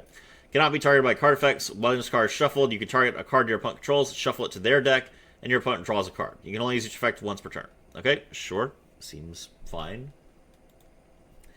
Genie Risk Generous Bewitcher. Quick effect, you can reveal this card in your hand, add a Magical Mallet, Pot of Generosity, or Pot of Avarice from your deck to your hand. Okay, it draws you a lamp, I guess, which draws you more cards. So that's interesting. What is Pot of Generosity again? Is that the one that... Hold on.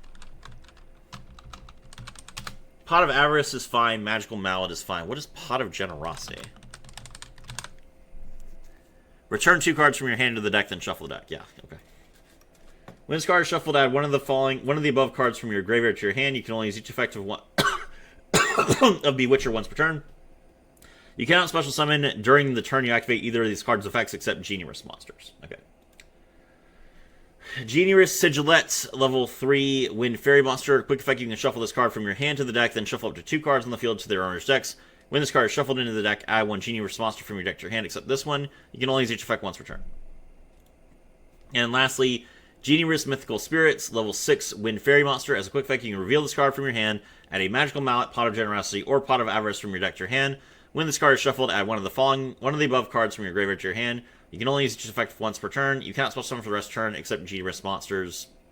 Yeah, okay. Alright, so, I take it back. This card is... Alright, here's the thing. This is not restricted enough. So, in your own archetype, you've actually made it quite difficult to resolve this effect, because you don't control any cards. But there's nothing that stops someone from just summoning this card. You can just discard this card and activate Monster Reborn in Stardust. And you would resolve the effect and win the game. So, the effect is way too generic. So, I Okay. If you don't want this card, I accept after looking at your list of cards. You don't really have many ways to swarm your board. Therefore, it would take quite some time for you to resolve this effect. In fact, I think it's a little bit weak.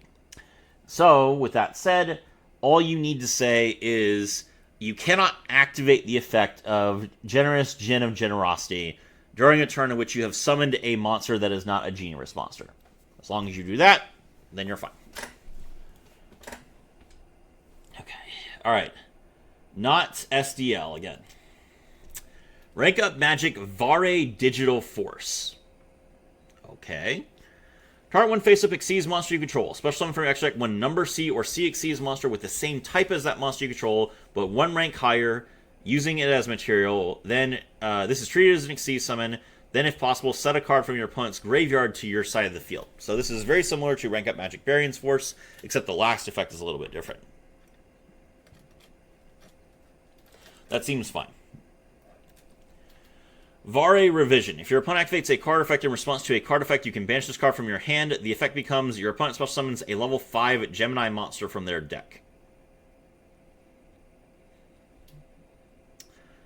Okay. Sure. Vare Vision. Add a Vare card from your deck or graveyard to your hand, except Vare Vision. You can banish this card from your graveyard, special summon a level 5 normal monster from your graveyard. Then you can activate its effect. Well, it's a normal monster, so it doesn't have an effect. So I assume what you mean is special summon a... I mean, you could just say special summon a level 5 Gemini monster from your graveyard, then... it is treated as an effect monster and has its effects. Like, that's how... Like, if you look at cards like... Hold on, let me show you. So, Super Double Summon, I think, is one of these. No, not that one. Let's see.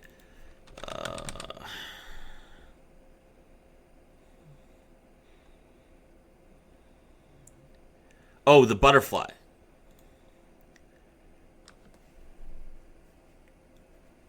So look. Blazewing Butterfly. When this card is a normal monster on the field, you can normal summon it to have it become an effect monster with this effect.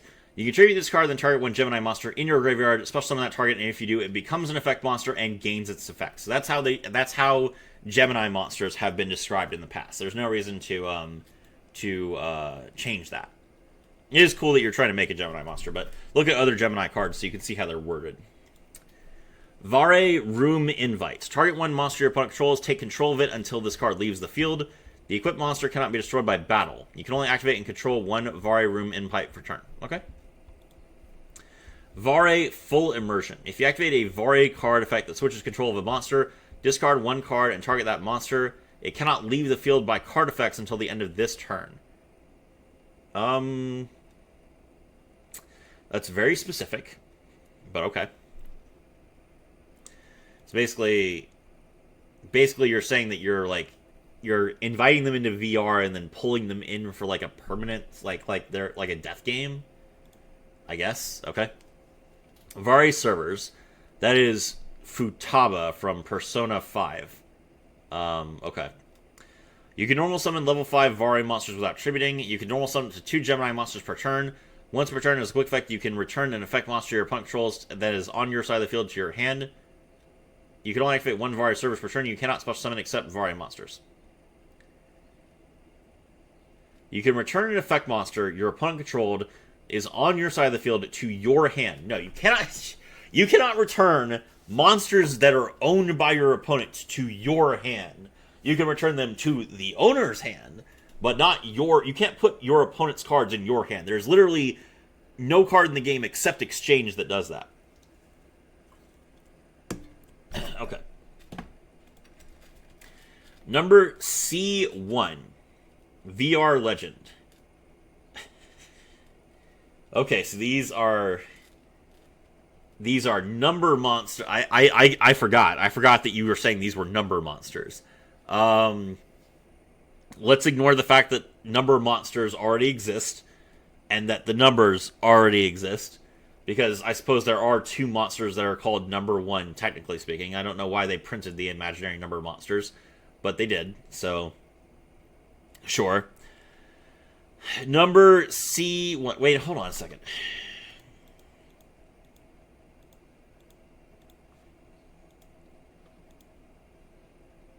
Number C. I guess technically speaking, that's good.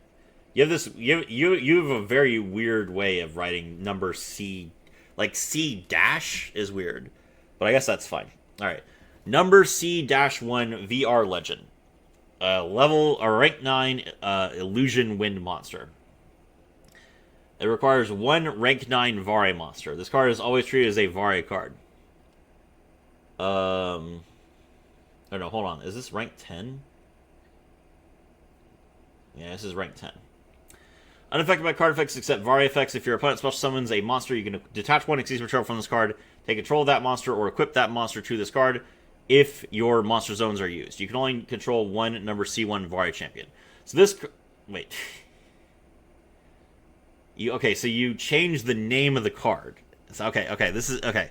So, it's either number C1 VR Legend or number C1 Vari champion.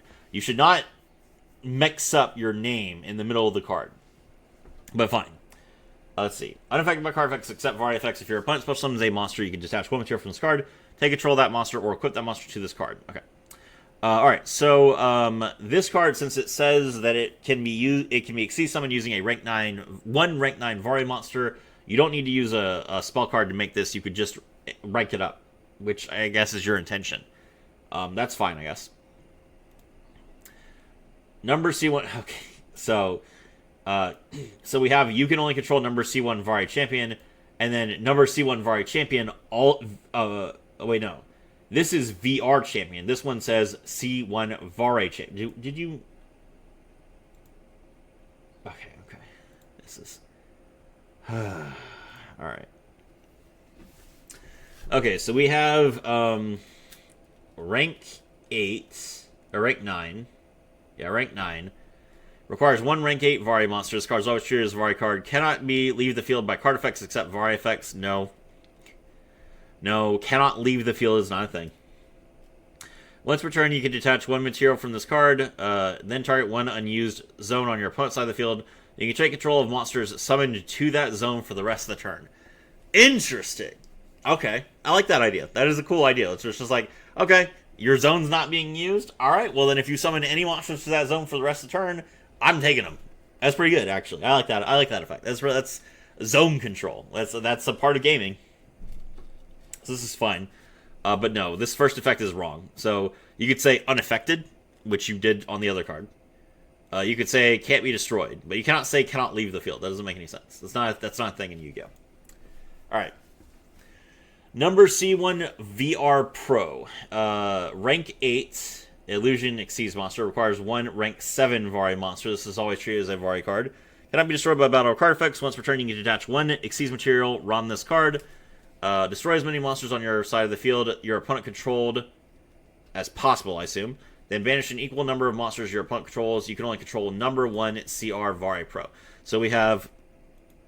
You can only control number C1 Vari Champion, number C1 Vari Champion, and number C1 Vari Pro. None of these are correct. This is C1 VR Pro, C1 VR Champion, and C1 VR Legend. So you are changing the name of the card in the middle of the card, and there's no card to reference for your you can only control this. Alright. Number C1 VR Average, which, again, you say you can only control number with C1 Vari Amateur. Alright. One rank 6 Vari monster. This card is always treated as a Vari card. Cannot be destroyed by card effects. Once per turn, you can detach one Xyz material from this ROM this card. Negate the effects of a monster your opponent controls. If you do, you can destroy one non-Vari monster on your side of the field. So summon a monster from your graveyard your opponent controlled. No, that doesn't work. So if you special summon a monster from your graveyard, that monster is like a completely new card. The game will not remember if your opponent controlled that monster or not. So no, this is not possible. You can special summon any monster from your graveyard. That's fine. That would be a balanced effect. But you cannot say, oh, special summon a monster that your opponent controlled at some point, because the game does not know that. Okay. Number C1 VR Amateur. This is a rank 6 Wind Illusion monster. Requires one rank 5 Vari monster. This card is always treated as a Vari card. Once per turn, you can detach one Xyz material, ROM this card. Quick effect, attach one monster from your opponent's graveyard to this card's material. At the end phase, special summon that monster to your side of the field. You can only control one number C1 Vari Amateur. Okay, again, this is a VR Amateur, not Vari Amateur. VR Assistant. 2 level 5 Gemini monsters. This card is always treated as a Vari card. Once per turn, you can detach one Xyz material from this card, take control of a level 4 or lower monster your opponent controls. That monster cannot be destroyed by your opponent's card effects. Once per turn, you can special summon a normal Vari monster from your graveyard. You can only control one number -10 VR beginner. So this is not even a number monster in the name, but it's VR Assistant with, or no, it's not even VR Assistant. It's VR ASSSITANT. So VR Assistant. And you've written, you can only control one number -10 VR beginner. All right. Okay. All right. So this is our first monster that we can actually Xyz summon. So now let's talk about how this is a mess. So let's say we summon 2 of these guys, right? We summon Vari unit number 1, Vari unit number 2. Xyz summon them into VR Acetons. Then we can rank it up into C1 VR Amateur with no spell card, because it just says that we can Xyz summon it using one rank 5 Vari monster. Okay. Then we rank it up again, then we rank it up again, then we rank it up again, then we rank it up again. So with absolutely no effort, just by summoning 2 level 5s, we are immediately able to summon a rank 10 unaffected boss monster that has 1, 2, 3, 4, 5, 6, 7 materials attached to it. And its effect, if your opponent special summons a monster, you can detach one material from this card, take control of that monster, and that is not once per turn. So you basically just get to take, 6 of your opponent's monsters. I mean, no, this is terrible. This is terrible design. I don't even need to read these cards. These cards could literally not be able to be summoned, except by like one card in your deck, and this is still like, this is not what Xyz summoning is. This is not the purpose of this. And you're not supposed to just summon 2 monsters and then just go through your entire extra deck. Make an unkillable boss monster that just steals your opponent's entire board. This is, no. Alright, let's see the rest of it. Vari Sim Guy, level 5, Wind. Is that Project Melody?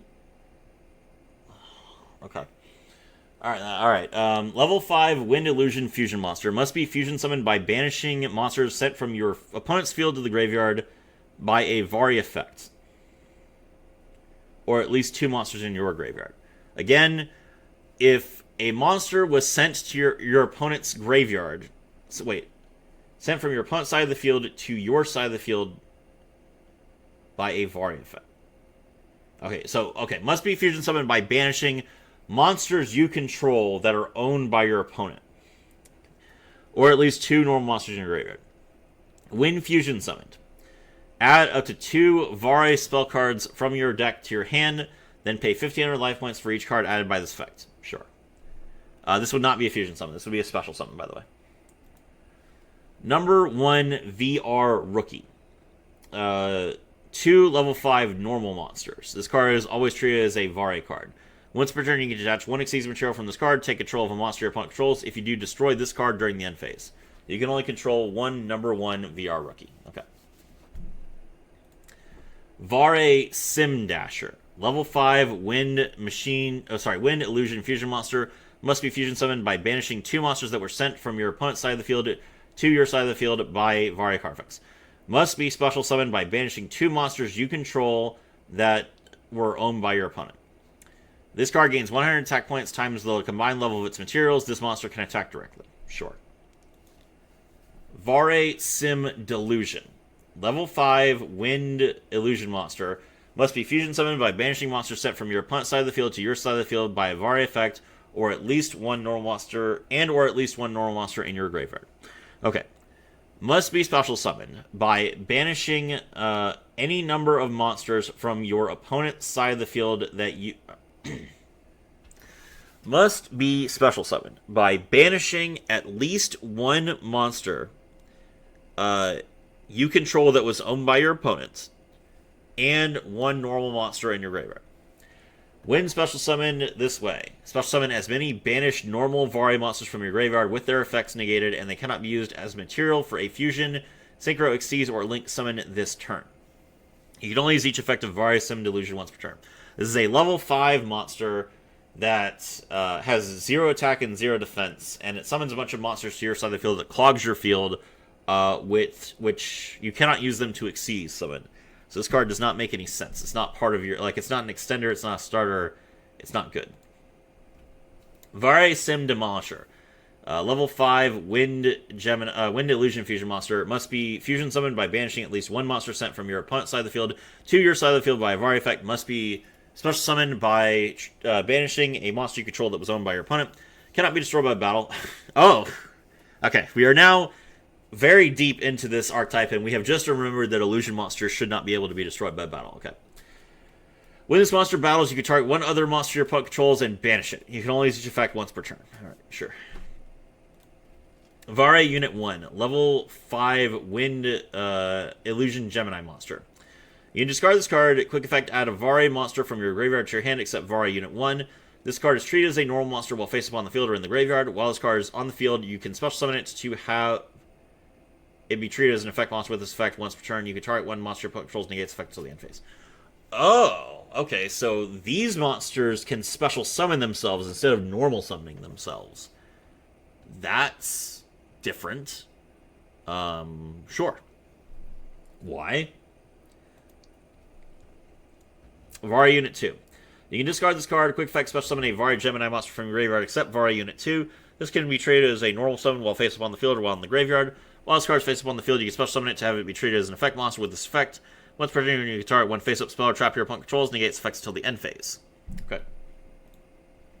Vari Observer. This card can be treated as a normal monster while on the field or in the graveyard. While this card is face up on the field, you can special summon it to have it be treated as an effect monster with this effect.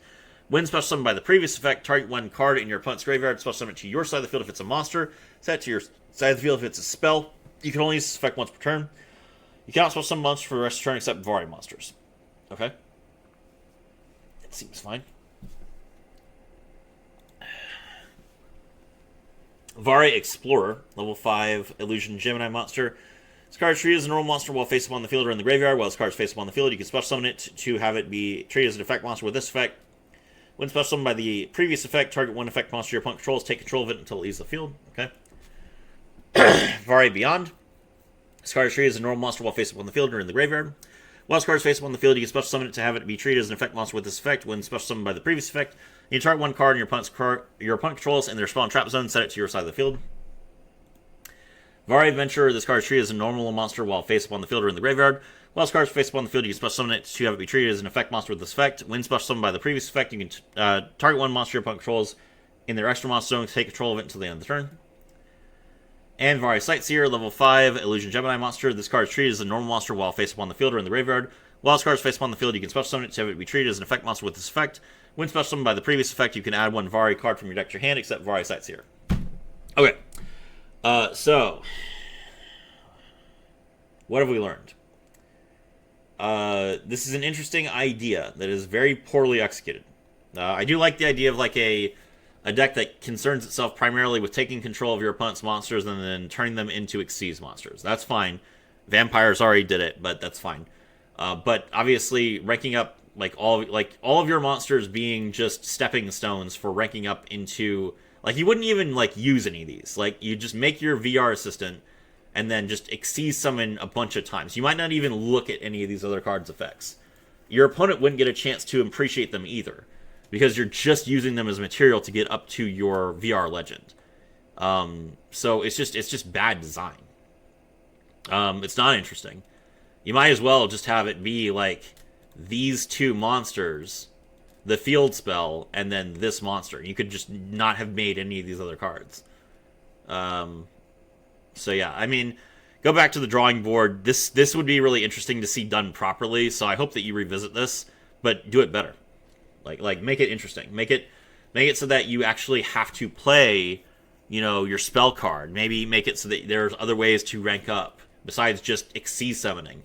Add a little bit of effort, because right now it's literally just 2 level 5s get you the rank 10, and you just win the game. Okay.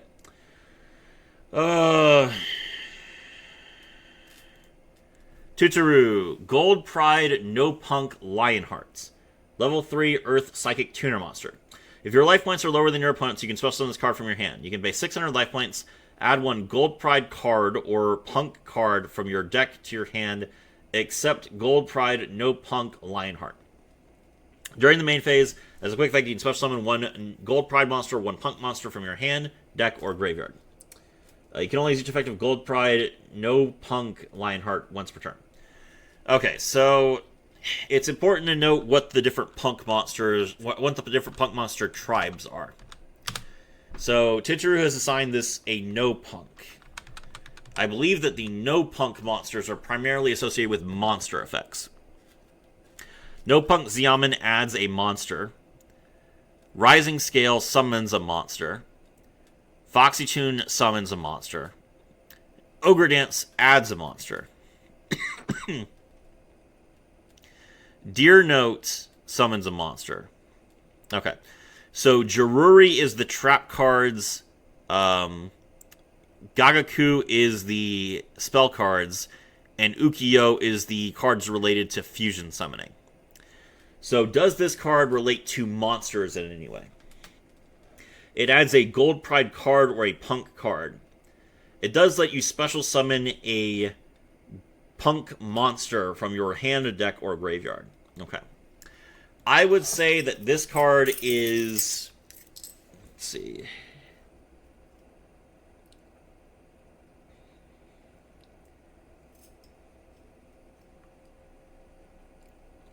This card is not Gold Pride enough.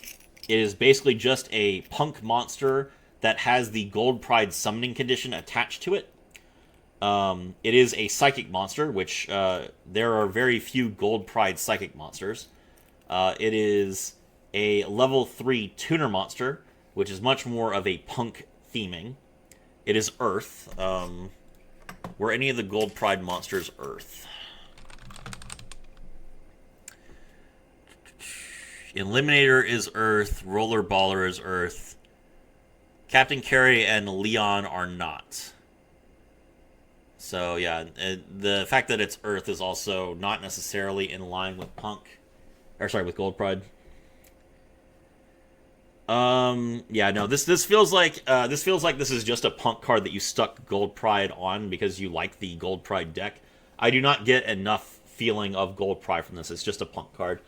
As far as a Punk card goes, this is just a retrain of Xiamen. It's basically the same thing as Xiamen, which also allows you to...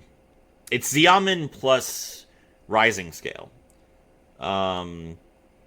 Which is just not good design. Yeah, so yeah, this card's trash. Like, it's just... I mean, you could get the same effect by just activating the effect of No Punk... No Punk Foxy Tune. Literally.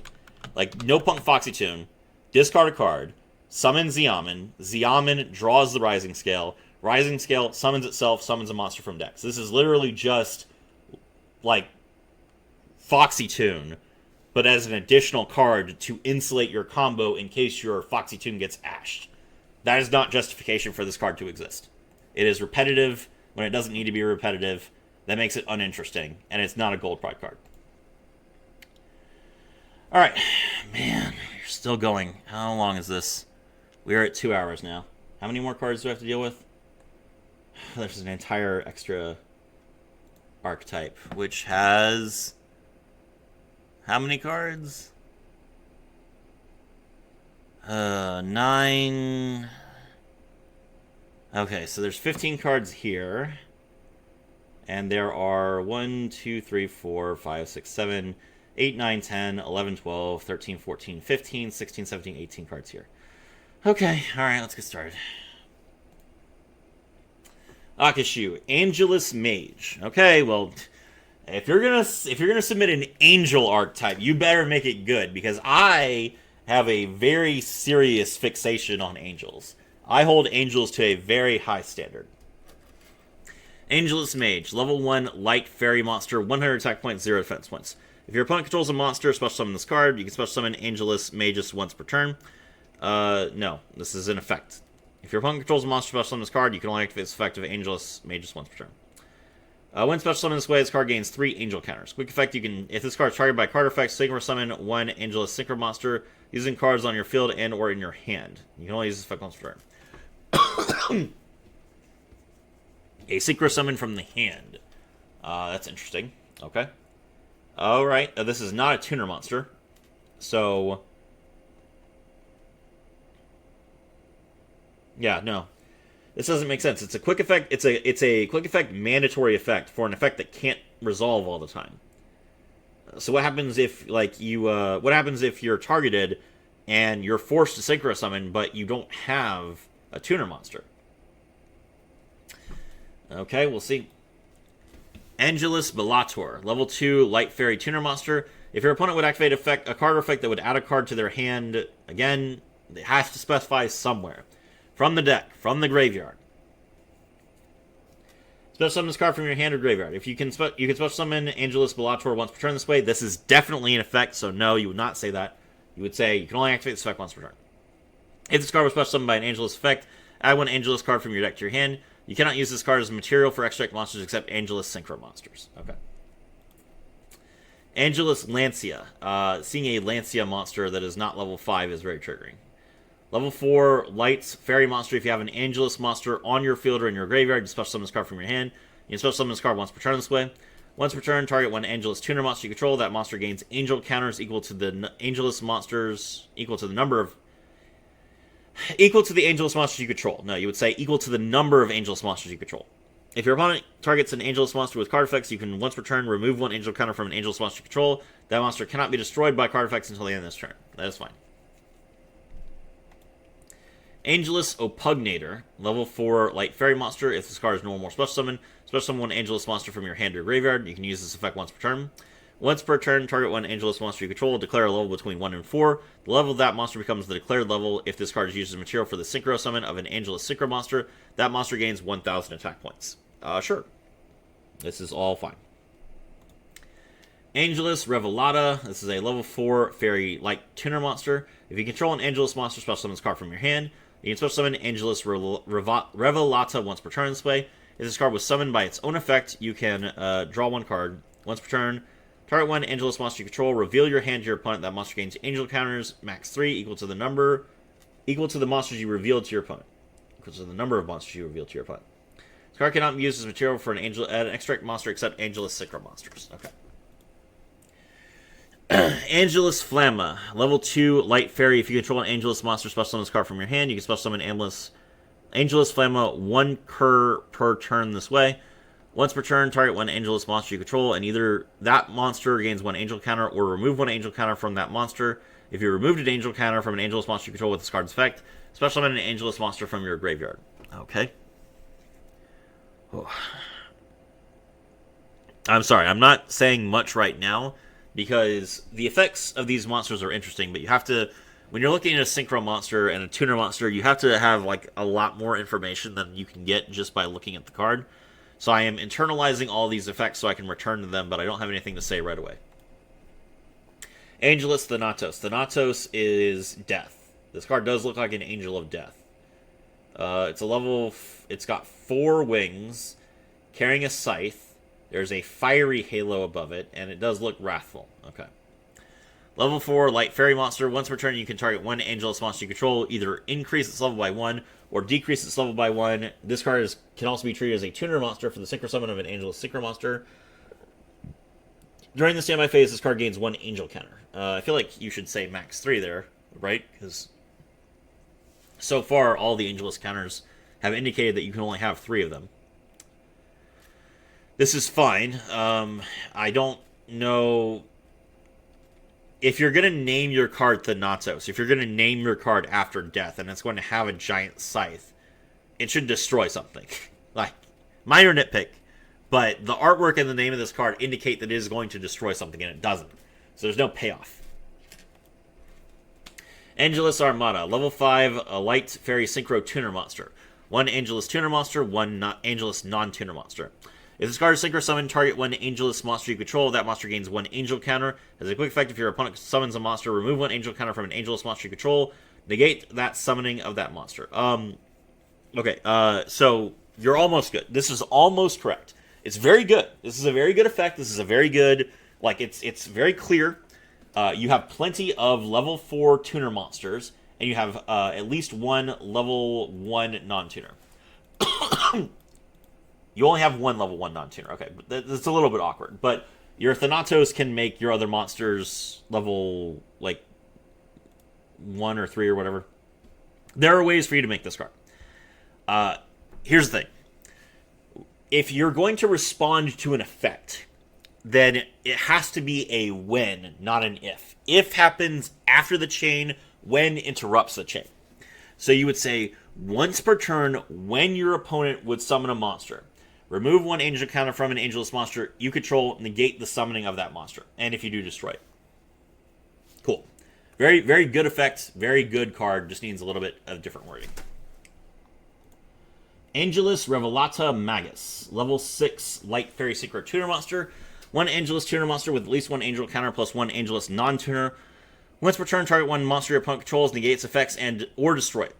Negates effects or destroy it, okay? After this effect resolves, add 1 Angelus card from your deck or graveyard to your hand. Okay. I don't see a problem with that. It's not a quick effect, so sure. Angelus Luminos. Great artwork. This is a Seraph, the first Seraph.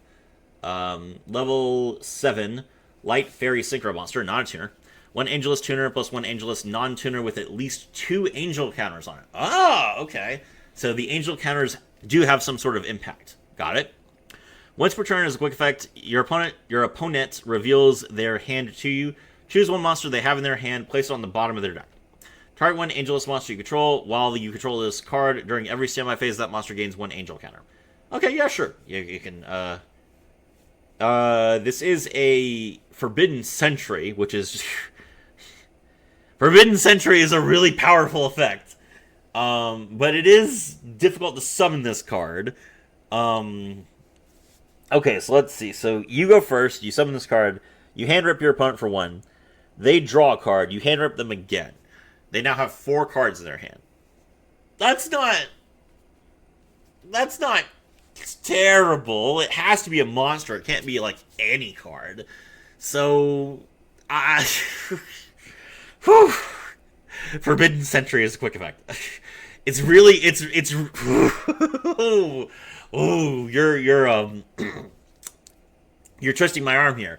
I can't hate a Seraph card. It's just, it's so pretty, and it's so hard to summon. So it's like, this is a really good card, but the effect is really, really toxic.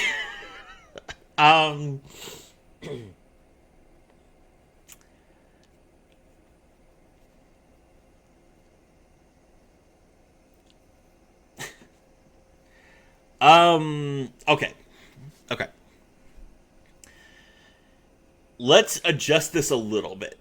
It's a good effect, but specifically if you summon this card going first and then your opponent goes, you are really hurting your opponent by hand ripping them for 2 before they have a chance to interact. So let's adjust this to once per turn during the main phase. By doing so, your opponent gets priority during their own main phase. So when we move from the standby phase to the main phase on your opponent's turn, your opponent will have 1 opportunity before you have the chance to activate Luminos' effect again to summon a monster from their hand. That is good enough. That will allow them to at least do something before you hand rip them a second time in a row. And I think that's probably good enough. Okay, that's it for this first set. Angelus Gladius. How many wings is this? 4? Okay. And he also has 2 swords and 2 additional arms. No. Okay, he has 6 arms. So he has 2 swords, 4 swords. And then he's got 2 arms in front of him. Okay. What is this? Level 8. Level 8 Fairy Synchro Monster, 1 Angelus Tuner Monster with 3 Angel counters on it, plus 1 Angelus non-tuner. Okay, that's pretty difficult. If this card is Synchro Summon, target 1 Angelus monster you control. That target gains 2 Angel counters. During the start of every standby phase, this card gains 1 Angel counter. If this card destroys a monster by battle, special summon 1 Angelus monster from your hand or graveyard. Also, the destroyed monster is banished. Sure. Cute effect. No real serious threats here. It's just a battle effect. So, yeah, it seems fine. Angelus Supremum Revelata Rex. Level 10 Light Fairy Synchro Monster requires 2 Angelus Tuner Monsters plus 1 Angelus non-tuner monster with 3 Angel counters on it. If this card is Synchro Summon, banish 1 card on the field, then draw 1 card. Okay, non-targeted banish, that also draws you a card. But because it draws you a card, that means it can be ashed. So that's actually a drawback. Yeah, this is fine. While this card is on the field, Angelus non-synchro monsters that have 1 or more angel counter on them cannot be destroyed or banished by card effects. Okay. Once per turn, special summon 1 Angelus tuner monster from your hand, deck, graveyard, or banishment. Okay. Yeah. That seems fine. You do definitely need the ability to recycle your tuner monsters. So, yeah, this seems like a perfectly fair and reasonable card. Angelus Prefectus. Level 10 Light Fairy Synchro Monster. 2 Angelus Tuner Monsters, which combined angel counters are 4 or higher, plus 1 Angelus non-tuner. While you control this card, your Angelus Synchro Monsters cannot be destroyed or banished by effects once per turn. Once per turn, target 1 Angelus monster in your graveyard, special summon that monster, and gain the same number of angel counters before it left the field. No. You can't remember. Okay. When a card leaves the field, it is no longer the same card. You will never remember anything. The game does not remember anything about that card except how it was destroyed. If it was destroyed by battle, the game remembers that for like long enough to resolve any effects that says if this card was destroyed by battle. It's not going to remember how many angel counters it had on it while it's in the graveyard. Once per turn, if your mana activates a card effect, remove 2 angel counters from 1 Angelus monster, negate the activation of that card effect, and if you do, banish that card.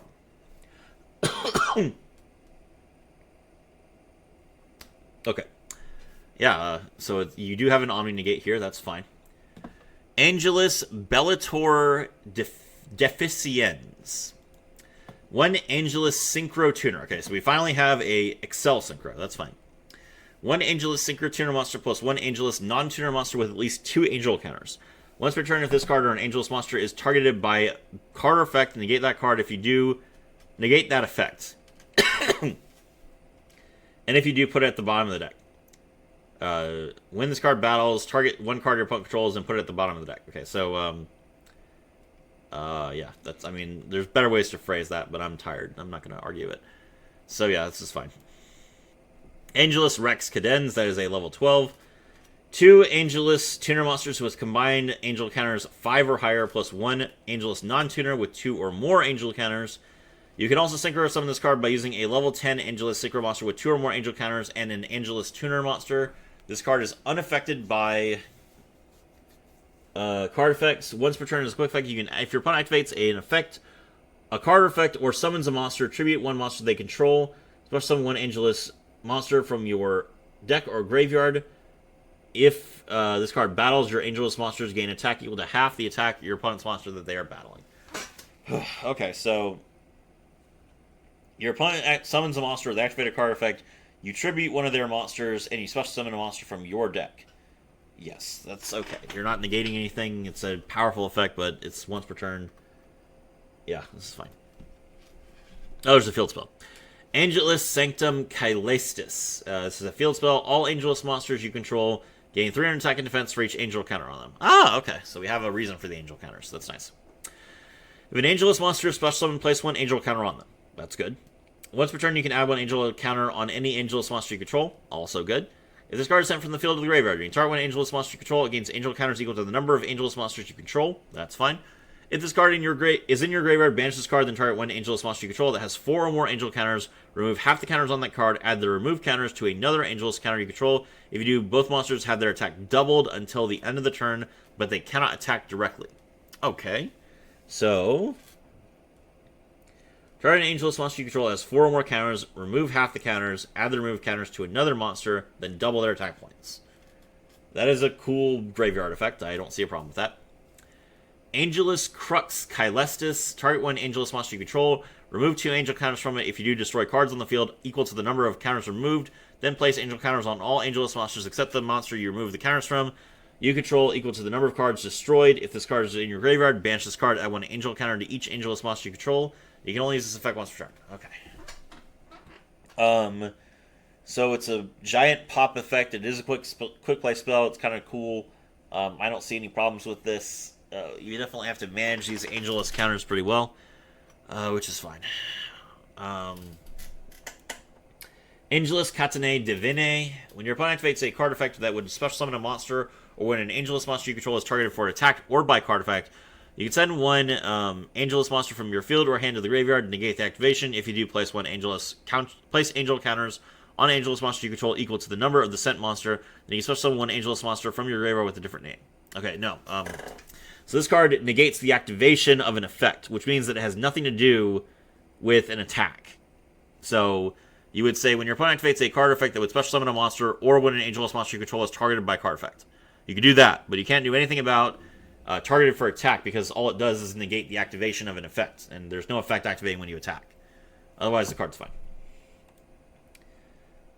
Okay, alright, and then lastly, we have one other card here, okay.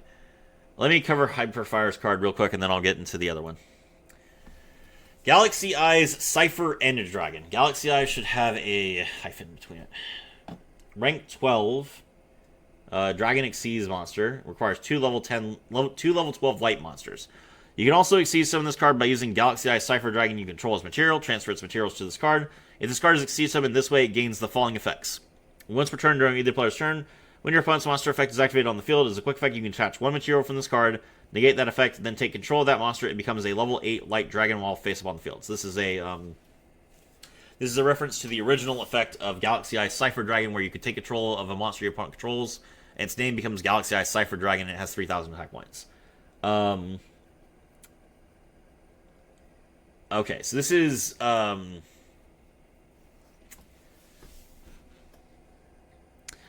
this is essentially the same thing as UDF. UDF is also an Xyz monster that requires another Xyz monster as material.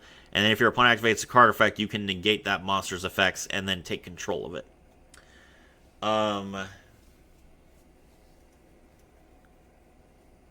That's some overlap, but we'll talk about it in a second. If this card destroys an opponent's monster by battle, you can special summon one Galaxy Eyes Xyz monster from your extra deck, ignoring its summoning conditions. If you do, attach the top card of your opponent's deck to any Xyz monster you control as material. That is fine. I mean, you're already, it's got 4,500 attack points. You're already going to kill your opponent if you fight in battle, so who cares what it does in battle. If this card will be destroyed by a battle or card fake, you can special summon one Cypher monster from your graveyard instead. Okay, so let's talk about this. So the destruction effect is interesting. It is not once per turn, but it is limited by the number of times you could special summon a Cypher monster from your graveyard. So this does encourage you to play a pure Cypher deck, so you can have as many Cypher monsters in your graveyard as possible. But, and you might think it's kind of balanced because your opponent could just destroy this monster a number of times equal to the number of times that there are Cypher monsters in your graveyard. And if it was banish a Cypher monster from your graveyard instead, that would be one thing. But because it special summons that monster instead of banishing it, your opponent is essentially punished for you having too many monsters in your graveyard. If they try and destroy your dragon 4 times, and on the 4th time they actually destroy it, they have actually increased the number of monsters on your board because they spent so many resources to destroy one monster, and you brought back 3 monsters. So, when an effect is not once per turn, you have to consider how would this affect both players if it resolved twice. And when the effect is you have wasted your effect, and then your opponent also plus their board. That is an unacceptable swing in power. So you can either make it so that it banishes a monster from your graveyard instead, or if it is a special summon effect, it should only be once per turn. The first effect, where you are basically UDF. So, UDF requires that you summon 2 non-number Xyz monsters with the same rank. Then you rank those up into Utopic Future. Then you rank those up into Utopic Draco Future. So you're using, like, 4 cards from your extra deck. Now, UDF can't be destroyed by battle or by card effect, but Cypher End Dragon also protects itself from being destroyed by battle or card effect. So, I think this effect is too powerful. UDF is much harder to summon than this card is. And this card has more attack points than UDF as well. So, I would say that... now, UDF can negate monster effects that were not activated on the field, so that is a strike against this. But as long as the effect is activated on the field, it's basically the same thing. So I would say that...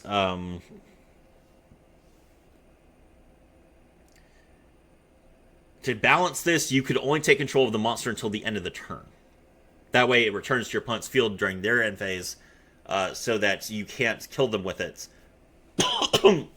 That makes it different enough from UDF that it would be acceptable.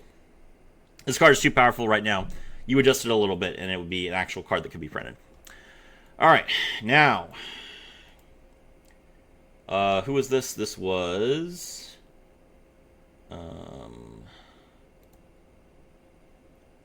Seeker Gray. That air would, that never could. Should ye find an old oak tree, and rest ye weary head to sleep, past the time 1103, you might find its trunk shift in grief, and all your rations grow legs to leave, for there you've entered that air wood. If you find such a place, don't wait, no time to waste, for if you stay past 338, you'll be trapped like a bird to a cage. In that book, that air wood, should you be trapped and water you lack, don't sate your thirst, for its pools are cursed, but should you imbibe from its lakes in time, you'll become something that never could. Okay. Dragonfly that air would. This is a normal monster. It once was a caterpillar that rested here and there. Once it took a sip of the waters that ever would, it grew into a beast faster than things that never could. If a face-up monster that ever would you control would leave the field by being destroyed, you can place any number of them in your spell and trap zone as continuous traps instead. Pendulum monster card placed this way gain their pendulum effects. Okay, so you can have, like, multiple pendulum scales, but you're not actually able to pendulum summon except with the monsters that are actually in your pendulum zones. Interesting. During the main phase, you can add 1 card that ever would from your deck to your hand, or if this card is a continuous trap, shuffle 1 spell or trap your opponent controls into the deck instead. Oh, okay, so there's different effects based on whether it's a continuous trap or a pendulum scale. I see. Interesting. Fickle Feline that air would. Pendulum scale 0, level 1. Then I shall accompany you, my dear, for as one whom thinks draws near to that air wood, makes that never could, and to lose a friend to it, I fear. If a face-up monster that air would you control would leave the field by being destroyed, you can place any number of them in your spell and trap zone as continuous traps instead. Pendulum monster card placed this way gain their pendulum effects. During the main phase, you can send 1 card that air would from your deck to the graveyard, or if this card is a continuous trap, you can banish up to 2 cards from either player's graveyard instead. Okay. Are all of these monsters normal monsters? They are. Interesting. It's going to be really hard to analyze this, but we'll figure it out. Hast that air would. If a face-up monster that air would you control would leave the field by being destroyed, you can place any number of them in your spell and trap zone as continuous traps instead. Pendulum monster cards placed this way gain the pendulum effects. During the main phase, you can add 1 pendulum monster that air would from your deck to your extra deck face up. If you do, change this card's pendulum scale to be the same as that pendulum monster's until the end of the turn. Or if this card is a continuous trap, gain life points equal to that monster's level times 200 instead. Our story begins, unlike most others, in a quiet little brook. There a lady sat, enjoying kettle, tart, and book. that her mind wandered to a world. There her mind wandered to a world that ne'er could, and yet as she left that shadowed wood, there a particular sign stood, a word's most strange for it said that ere would. Ugh. I am really straining to keep my Celtic accent for this one. I do not speak Gaelic on a daily basis. Okay.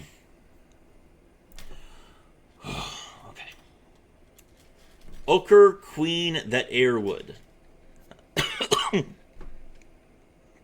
Level 7, 2400 attack, 1050 defense. Thus I shall free your head, she ordered, more than said. His head obliged, yet the body still thrived, a feat that ne'er could, except in that air would. Whew, okay.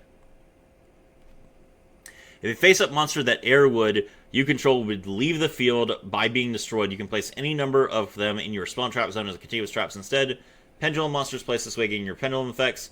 During the main phase, you can target one monster on the field, destroy it, then if this card is a continuous trap, special summon one body of that Airwood token, one dark level 1 fairy monster, with the same attack and defense as the destroyed monster. You can only use this effect once per turn. Okay, so you destroy it. During the main phase, you can target one monster on the field and destroy it. That is honestly too powerful of an effect. I did not think I was going to have to say this. But this card only gives your opponent any sort of benefit if it's a continuous trap. A pendulum scale with no restriction that just says pop a card is more powerful than other pendulum scales that do similar things, like the pendulum magician cards that require that you discard a card to pop a card. And this card is part of an archetype, so it's not even like you would have to like draw that. I mean, you could draw this card really easily since it's a level 5 or higher normal monster. You could just play what is it called? Summoner's Art, right? Yeah, Summoner's Art. Add one level 5 or higher normal monster from your deck to your hand. Yeah, so this card is easily searchable. You could do it multiple times per turn, and you could search it multiple times per turn, and it just pops your opponent's card. Like that's more powerful than a pendulum effect otherwise is, with no restrictions. So this card is actually too generic. I would say that to use this effect, you have you would only be able to use this effect if the other card in your other pendulum scale is a monster that air would, and then it's fine. You don't want it to be a card that you can just search. Like, I have to say this like every week. If your card effect is too generic, then it will be used in other decks, and if it's used in other decks, you have failed to actually, make your archetype correctly. Vegetables of that air wood. That is a massive potato. Okay, there's a potato with an axe, a carrot with a ladle, and a onion with a cloak, carrying a salt shaker. This is very bizarre artwork. Where did you get the artwork for this? Tomato, tomato, potato, potato, tomato, potato, potato, tomato, and that ne'er could is one thing it should, and all things persist as all things can't could. There in that air wood. If a face-up monster that air wood you control would leave the field by being destroyed, you can place any number of them in your spell and trap zone as continuous traps instead. Pendulum monster cards place this way, gain their pendulum effects. You can target one face-up card on the field, set it. Then if this card is a continuous trap, tribute it. So this is a Book of Moon? This card is not level 5, so you can't search this card nearly as easily. But it being a Book of Moon effect is really weird. It is a hard once per turn. I think that's probably okay. That is still like a really powerful effect. But yeah, I think that's probably fine. From Waters That Air Wood. This is a quick play spell card. Special summon one monster card that air would from your spell and trap zone, pendulum zone, or face-up extra deck. Then you can apply this effect. Fusion summon one monster that never could by destroying monsters from your hand or field as fusion material. During your end phase, if you control a That Airwood volume card and a card that never could, you can set this card from your graveyard to your spell and trap zone. You can only use each effect once per turn. So, destroying monster cards from your hand or field is fusion material. Okay, so if you destroy cards in your hand, they do not go to your pendulum zone. Okay, this is fine.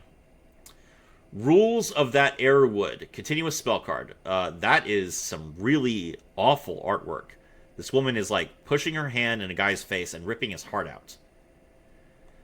Whenever your opponent targets a card that Airwood with an effect, they must also declare those targets' names. Your opponent cannot target cards with effects whose names were previously declared, except Rules of That Airwood, while this card is on the field. You can declare one card's name that was previously declared while this card was on the field. Add one card with that card's name from your face-up, extra deck, or graveyard to your hand.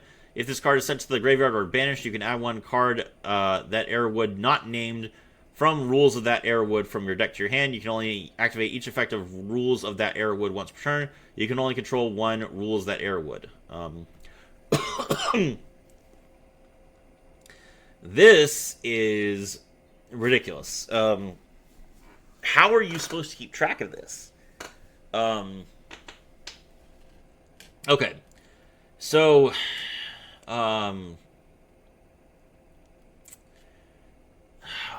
okay, so to explain this, I have to explain what public knowledge is. Hold on.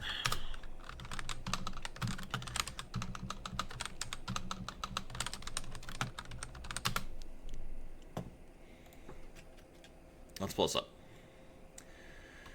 Public knowledge. Public knowledge is any information that both players have a right to know during a duel and are allowed to verify at any time. Questions involving public knowledge must be answered truthfully. The following items are considered to be public knowledge unless the card's effect says otherwise. Both duelists' current life points.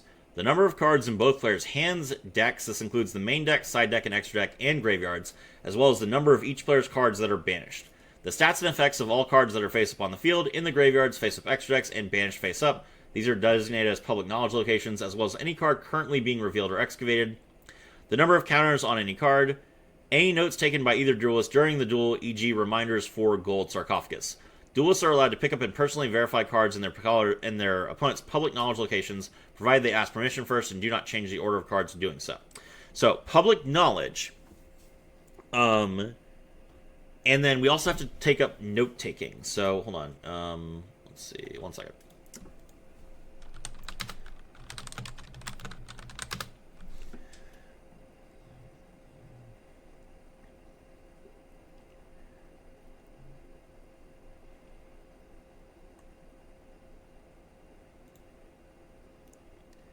Alright, so from Yu-Gi-Oh! Tournament's official policy. Notes-taking. This is under players. Rules for judges, rules for spectators, tournament organizers, scorekeepers, the media. Did I skip player? Oh, is player the first one? I suppose player is the first one because this is for players. Here we go. Duelists.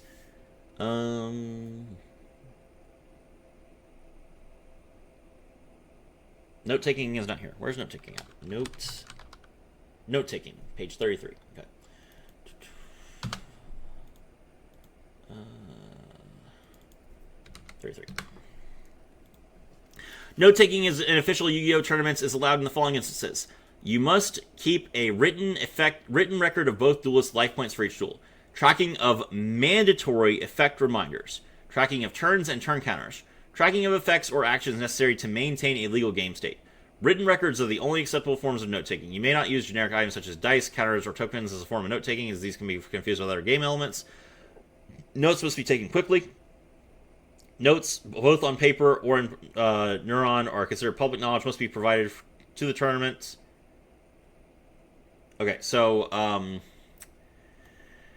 tracking of mandatory effect reminders, tracking of effects or actions necessary to maintain a legal game state. I suppose that would qualify. So you would have to have a notebook with a sheet of paper that is long enough that could list every card that you have, and then you would have to write them all down, and you would have to make sure that you were not using the same sheets between duels. So, okay, so let's say that you have, like... So, in order to play this deck, you would have to bring, like, an actual notebook with a pencil and paper. You would ask your opponent to declare the card name. They would say the card name. You would jot it down, and you would leave your notebook face up so your opponent could consult it at any time so they could see the cards that they have declared previously. You are also able to review this so that you can resolve the effects of this card that never leaves the field. And then if your opponent destroys this card, then you will have to get another sheet so that you can begin tracking this again if you reactivate this card, or if this card is returned to the hand, or anything else. So what you are saying, this is going to kill trees, basically. You're going to have to use so much paper, because, like, let's say that you go to a tournament and you want to use this card in every match. Let's say that you win, you play 4 rounds, you win 2 out of 1 in the first round, you go 2-0 in the second round, you go 2-1 in the first round, in the third round, and then you go 1-2 in the last round. That is you needing to resolve this effect and write down these cards in 3, 5, 8, 11 games. And that is assuming that, like, that's like 11 pages, assuming that you've only activated Rules of that Airwood once each game, which is very unlikely. You'll probably have to use this card more than once, and each time you're changing this. So that's a lot of notes. That's a lot of note-taking compared to a normal Yu-Gi-Oh card. This is unrealistic. And then, of course, in an actual simulator, right? Like, let's say that you put this on, like, Master Duel, right? Like, how is this supposed to be displayed on the UI? Are you just going to click on it and it just says, these cards have been listed, and it's just going to have, like, this huge line of text that no other card has? Like, this is just way too much tracking for a permanent effect. So, this card is outside of the bounds of normal interaction in a way that is annoying. This annoys your opponent. It annoys your opponent. It's annoying for the player. It's annoying for you to do this. It's annoying for the player to do this. It's annoying for a sim to do this. This is not beneficial for the amount of disruption that it causes. So you have to justify it, and you don't. This effect is not interesting enough that it justifies the amount of extra effort it takes to play this card, and therefore this deck, over any other. That Airwood Volume 1, Field Spell. When this card is activated, you can take one Hast That Airwood from your deck and either place it in your Pendulum Zone or place it in your Spell and Trap Zone as a continuous trap. Cards placed in the Spell and Trap Zone this way gain their Pendulum effects. Once per turn, you can special summon one monster that Airwood from your Pendulum Zone or your Spell and Trap Zone. The first time this card will be destroyed by battle or card effect each turn. Destroyed or banished by a card effect each turn. You can destroy one monster card that Airwood you control. Okay? You can only activate one that Airwood Volume 1 per turn. Okay. So it's phrased in a way that allows you to destroy your monsters in your back row as well, which is fine. It's an interesting card. Okay, let's see the monsters. That nameless change that never could. Level 3, 6, 9, 11. Level 11, okay. Level 11, light illusion monster, 1100 attack points, 3000 defense points. This card is always treated as a card that Airwood. Cannot be normal summoned or set. Must be special summoned from your hand or graveyard by placing 2 pendulum monsters on your field into your spell and trap zones as continuous traps. Pendulum monsters placed this way gain their pendulum effects. Neither player can declare this card's name while it is on the field. So this card is unable to be declared by the effect of Rules That Airwood. Therefore, if Rules That Airwood are on the field, this card cannot be targeted. Understandable. You can reveal this card in your hand and declare one spell card name that Airwood. Shuffle this card into the deck. Add one card from your deck to your hand with the same name declared as the declared name. You can only use this effect once per turn. You can only summon one that nameless change that never could per turn. Okay. Rises Crimson Matriarch that never could. Level 3, 6, 9, 10. Level 10, Illusion Fusion Gemini Effect monster. This card is also treated as a card that Airwood. 1 Ochre Queen that air would plus 2 fairy monster cards with different names. If this card is fusion summoned, you can declare 1 card name. Negate the effects of up to 1 card on the field with the same name as a declared card name until the end of this turn. And if it is a monster card, special summon 1 Blood That Air Would token, which is a Fire Fairy level 1 token with 0 attack and 0 defense. Once while this monster is on the field, when resolving an effect that can fusion summon 1 monster from your extra deck, you can instead fusion summon this card on the field as if it were in your extra deck. If you do, it gains the following effect. Once per turn, you can declare 1 card name. Quick effect, you can fusion summon 1 fusion monster with that declared name by destroying monsters from your hand or field as fusion material. Gemini fusion monsters summoned this way gain attack equal to their level times 100. Interesting. So it's a fusion monster that can be fusion summoned again, and then it becomes a Gemini monster with an additional effect. That is interesting. I don't know what lore this has, why this Crimson Matriarch is, like, I guess, growing or being recalled, but whatever, sure. From a mechanical perspective, it makes sense, I guess. Wander's Wildcat That Never Could, level 8 Earth Illusion Fusion Monster. It's Gemini. The card is also treated as a card that air would. 2 monster cards that air would with different names. If this card is fusion summoned, you can declare 1 card name, destroy 1 card on the field with that name, and if you destroyed a card on your opponent's field this way, banish 1 monster card on your side of the field until the end phase. Once while this card is on the field, when resolving an effect that can fusion summon a monster from the extra deck, you can instead fusion summon this card as if it were in your extra deck. If you do, it gains the following effect. Quick effect, you can banish 3 cards that ever would from your graveyard and or face-up extra deck. If you do, banish this card until the end phase. Then if you activate this effect in response to a opponent's spell or trap card or effect, negate that effect. You can only use this effect of Wandering Wildcat That Air Would once per turn. Okay, so this card gets banished by its own effect, and if it does, then it no longer has the effect to negate a spell or trap, so then you have to fusion summon it again to do so. Okay. Ever-Volving 2. That Air Would Volume 2. Link to Illusion Link Gemini Monster. This card's original type is also always treated as Fairy. 2 Fairy or Illusion monsters except Ever-Volving monsters.